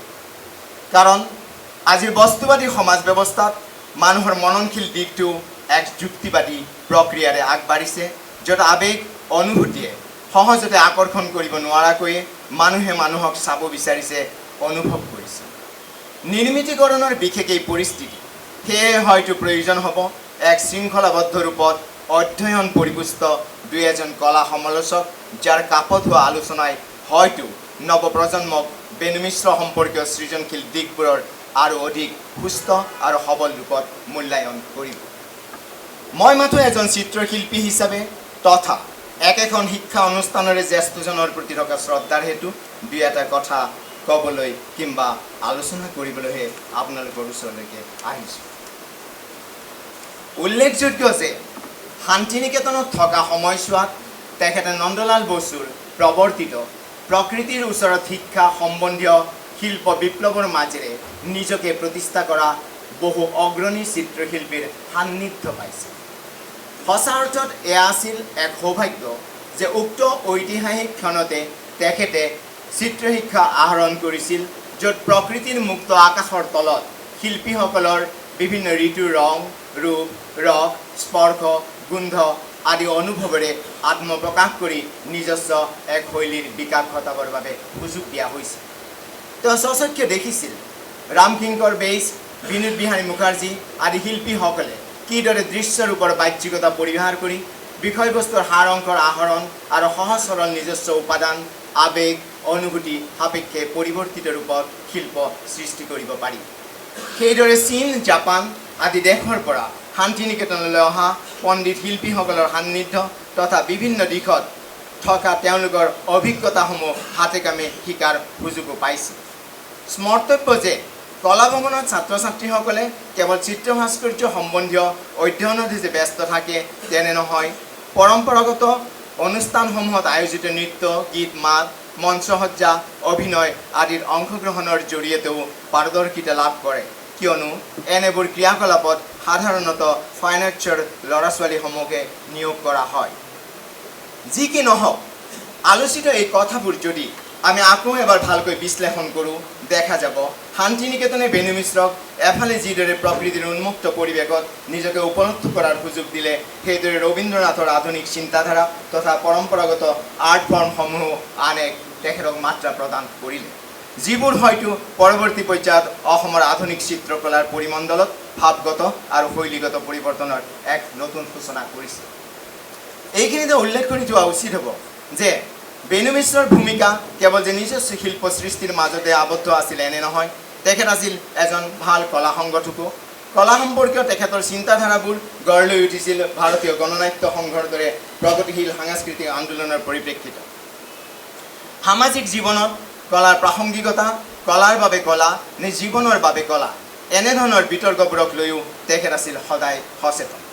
দৃশ্যকলাৰ ক্ষেত্ৰত শিল্পীসকলে যে কেৱল কেনভাছখনকে খামোচ মাৰি থাকিব ঠিক তেনে নহয়, এইবোৰক আমি জনগণৰ মাজলৈ নিব লাগিব আৰু তাৰ বাবে প্ৰয়োজন হ'ব সকলোৱে একগোট হৈ কাম কৰা। হয়তো তেনে সপোনেৰে বাস্তৱ ৰূপায়ণ আছিল গুৱাহাটী আৰ্টিষ্ট গিল্ড, যাৰ উদ্দেশ্য আছিল অসমৰ কলাত্মক কাম কাজসমূহৰ সমূহীয়াভাৱে আগবঢ়াই লৈ যোৱা। এই উদ্দেশ্যে তেখেতে তৰুণ প্ৰজন্মক চিত্ৰ ভাস্কৰ্য সম্বন্ধীয় তৃণমূল পৰ্যায়ৰ ধাৰণা দিয়া আৰু স্বনামধন্য কবি, সাহিত্যিক, সাংবাদিক, নাট্যকৰ্মী, সংগীত শিল্পীসকলকো মাজে সময়ে নিমন্ত্ৰণ কৰি ভাৱ বিনিময়ৰ দৰে দুই এটা অনুষ্ঠান কৰোৱাত অধিক গুৰুত্ব দিছিল। সেইদৰে প্ৰতিটো ক্ৰিয়াকলাপৰ খতিয়ান ৰাইজৰ মাজলৈও যাতে যাব পাৰে তাৰ বাবে চিহ্ন নামৰ বাৰ্তালোচনীখনৰ প্ৰকাশ আছিল বেনুদাৰ চিন্তাৰ আন এক গুৰুত্বপূৰ্ণ ফচল, যিখনে হয়তো আজি উত্তৰ পূবৰ দৃশ্যকলা সম্বন্ধীয় তথ্যসমূহ সংবহনৰ ক্ষেত্ৰত এক গুৰুত্বপূৰ্ণ ভূমিকা পালন কৰি আহিছে।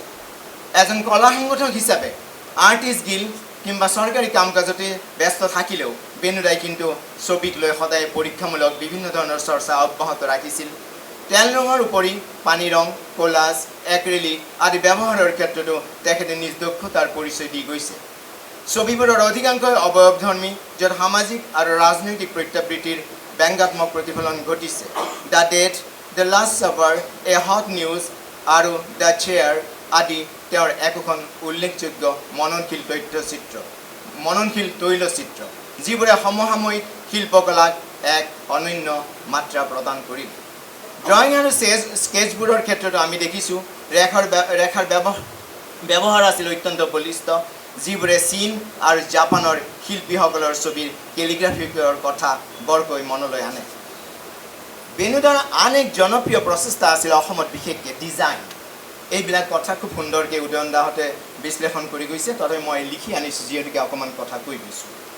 এই ক্ষেত্ৰত তেখেতে কিতাপ আৰু আলোচনীৰ বেটুপাতৰ লগতে ইলাষ্ট্ৰেশ্যনৰ ওপৰতো যথেষ্ট গুৰুত্ব দিছিল, কিয়নো 70ৰ দশকৰ আগলৈকে এইবোৰৰ অৱস্থা আছিল অতি দুখ লগা, যিখিনি কথা অলপ আগতে মৌচুমীয়ে বৰ ধুনীয়াকৈ দেখুৱালে।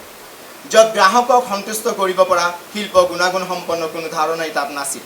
কিন্তু বেনুদাই প্ৰতিখন কিতাপ কিংবা আলোচনীৰ ওপৰৰ পৃষ্ঠাটোক এখন ছবিৰ দৃষ্টিৰে চাইছিল আৰু এনেবোৰ ক্ষেত্ৰত অসমৰ চুকে কোণে সিঁচৰিত হৈ থকা লোককলাৰ মটিভসমূহকো চকুত লগা বিধৰ কৰি সজাইছিল কিংবা অংকন কৰিছিল। বহু প্ৰকাশকে বেনুদাৰ এনেধৰণৰ ক্ৰিয়াকলাপসমূহ এক বিপ্লৱৰ সূচনা কৰি গৈছে বুলিও মত ব্যক্ত কৰিছে। শেষৰ ফালে বেনুদাই ভাস্কৰ্যৰ প্ৰতিও আকৃষ্ট হয় আৰু শ্বহীদ কনকলতা, মুকুন্দ কাকতি, গান্ধী আদি কেইবাটাও কামৰ জৰিয়তে শিল্পৰসিকসকলক মুগ্ধ কৰে।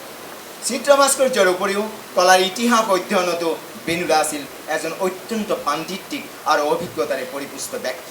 তেখেতে বুজি উঠিছিল যে ইতিহাস অধ্যয়ন অবিহনে কোনেও কলাৰ উত্তৰণ ঘটাব নোৱাৰিব। অধ্যাপিকা মৌচুমী কণ্ডলীয়ে হাইস্কুলৰ ছাত্ৰ ছাত্ৰীসকলৰ উদ্দেশ্যে লিখা ভাৰতীয় চাৰুকলাৰ ৰেঙনি শীৰ্ষক পুথিখনৰ সম্পাদনাৰ দায়িত্ব চেবাই যেতিয়া বেনুদা আৰু মোৰ হাতত ন্যস্ত কৰিছিল, তেতিয়াই আমি এই কথাটো বাৰুকৈ বুজি উঠিছিল।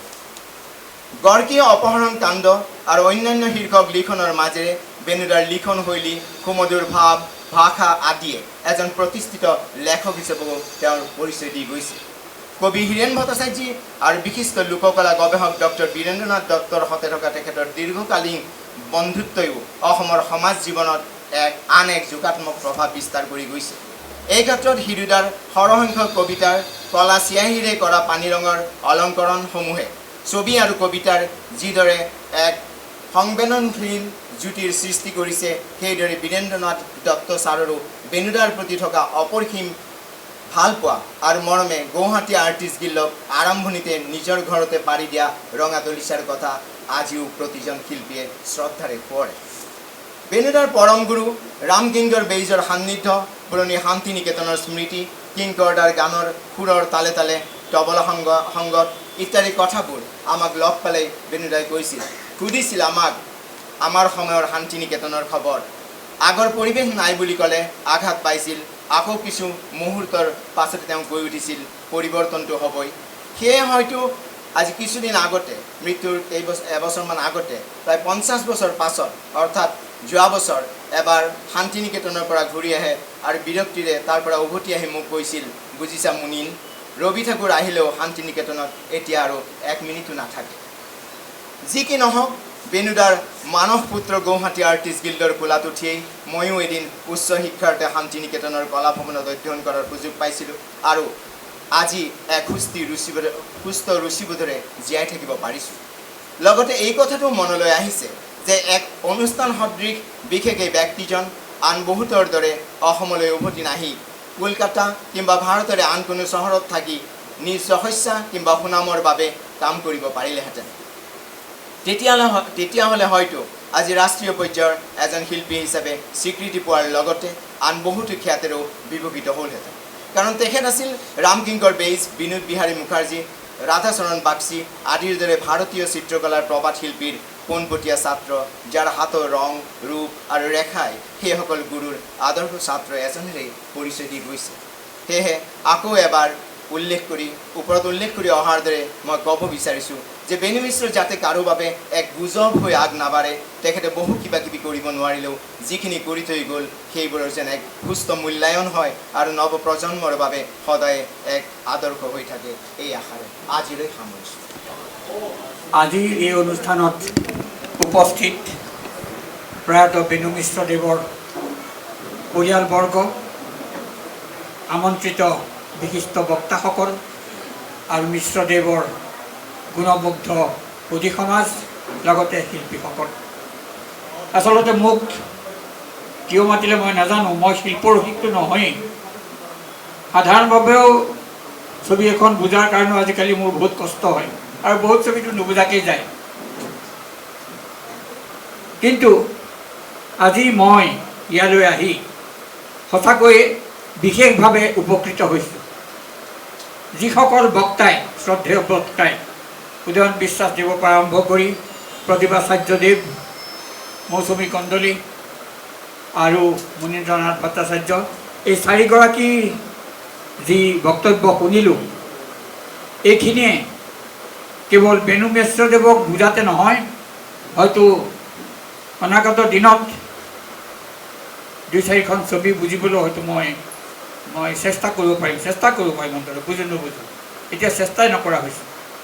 গতিকে আপোনাসকলে তেখেতৰ বিষয়ে ইতিমধ্যে যথেষ্ট চৰ্চা কৰিছে।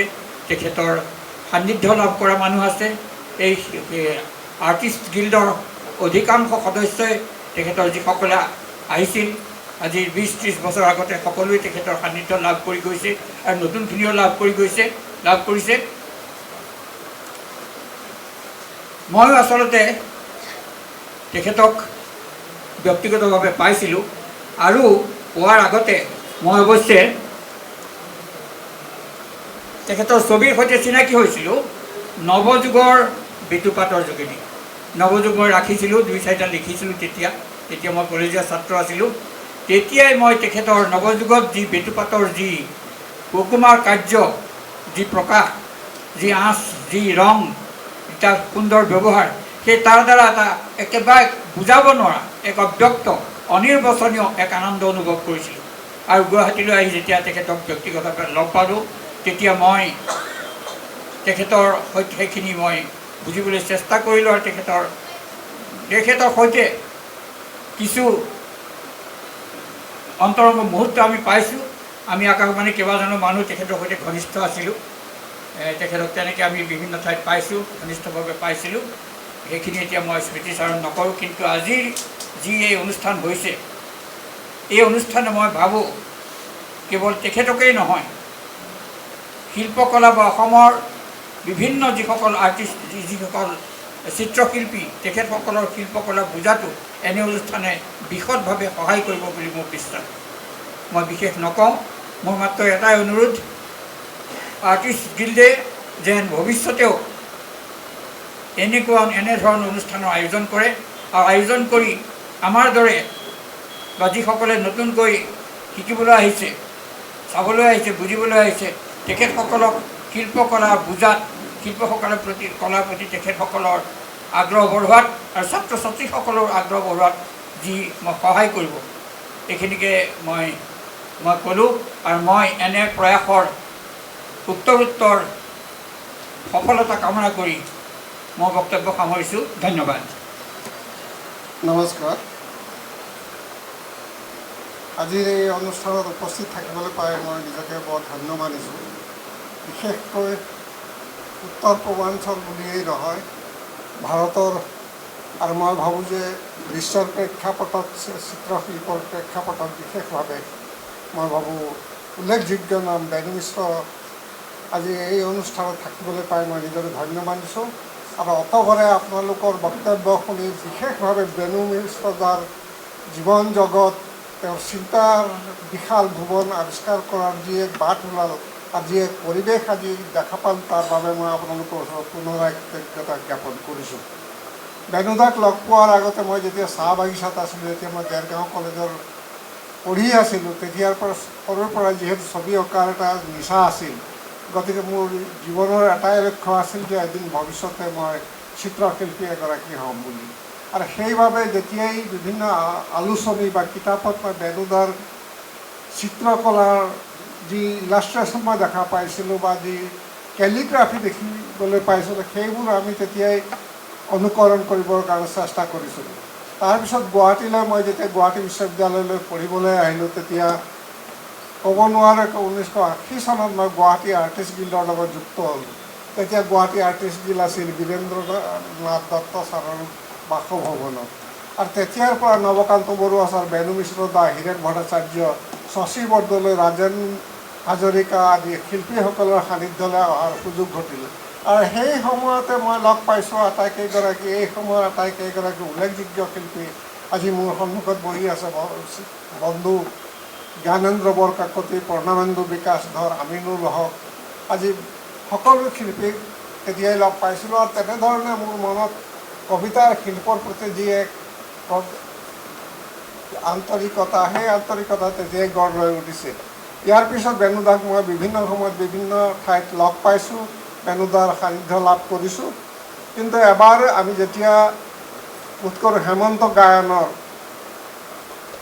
তেওঁৰ স্কুলখনৰ ল'ৰা ছোৱালীৰ চিত্ৰশিল্পৰ প্ৰদৰ্শনী এখন আছিল বৰপেটা ৰোডত, আৰু তালৈ বেণুদাৰ লগত যোৱাৰ সৌভাগ্য এটা ঘটিছিল। আৰু সেই সময়ত বেণুদাৰ সৈতে গুৱাহাটীৰ পৰা বৰপেটা ৰোড পাওঁতে এই ৩-৪ ঘণ্টা সময় কটাই যোৱাৰ সময়ত বেণুদাৰ পৰা যিখিনি কথা শুনিছিল, সেই কথাখিনি আজি মই আপোনালোকৰ আগত ক'বলৈ বিচাৰিছোঁ।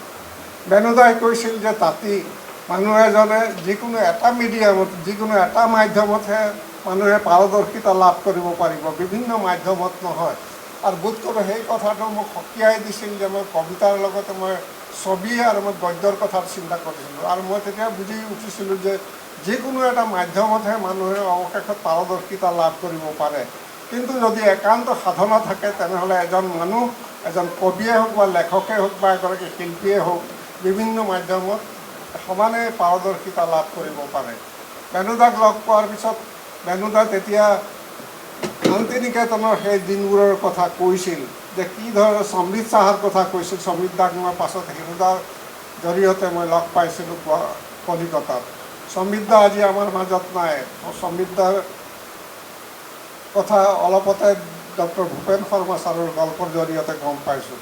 সমৃদ্ধক যেতিয়া মই কলিকতাত লগ পাইছোঁ, বিশেষভাৱে মোৰ দ্বিতীয়খন সংকলন বোকাখাত উপত্যকাৰ ছপাৰ কামত যেতিয়া আমি কলিকতালৈ গৈছিলোঁ, আৰু সমৃদ্ধাই তেতিয়া বেণুদাৰ কথা, সেই সময়ৰ শান্তিনিকেতনৰ যি পৰিৱেশৰ কথা, শিল্প সংস্থাৰ কথা, শিল্পৰ প্ৰতি যি আন্তৰিকতা, যি শ্ৰদ্ধা আৰু যি ভাল পোৱা, সেই কথাটো তেতিয়াই মানে সমৃদ্ধাই বহু কথা আমাৰ মাজত কৈছিল। আজি আপোনালোকৰ আটাইকেইগৰাকী বক্তা, বিশেষভাৱে হৰকৃষ্ণ ডেকা ছাৰৰ পিছত প্ৰদীপ আচাৰ্য ছাৰ, উদয়নদাৰ কথা, মৌচুমীৰ কথা, মুনীন্দ্ৰৰ কথা সুধিলোঁ আমি। আৰু মই ভাবোঁ যে এতিয়া সেই সময় আহি পাইছে যে আজি এই নৰাজ্য আৰু নৰাইচৰ দিনবোৰত এই পৰিৱেশত শিল্পকলাক, কবিতাক কেনেধৰণে আগুৱাই লৈ যাব লাগিব, কেনে এটা পৰিৱেশ গঢ়িব লাগিব। কেৱল এই পৰিৱেশ আমাৰ কাৰণেই নহয়, আহিব ধৰা প্ৰজন্মৰ কাৰণে আমি এটা পৰিৱেশ গঢ়াৰ প্ৰয়োজন আছে। আৰু সেই পৰিৱেশ বিশেষভাৱে গুৱাহাটী আৰ্টিষ্ট গিল্ডে আজি এই পৰিৱেশৰ মাজেদি আমাক এটা নতুন পথৰ সন্ধান দিয়াৰ বাবে, এটা নতুন পৰিৱেশৰ প্ৰতি আমাক আকৰ্ষিত কৰাৰ বাবে মই তেখেতসকললৈ মোৰ ধন্যবাদ আৰু কৃতজ্ঞতা জনাই মোৰ বক্তব্য এইখিনিতে সামৰণি মাৰিছোঁ।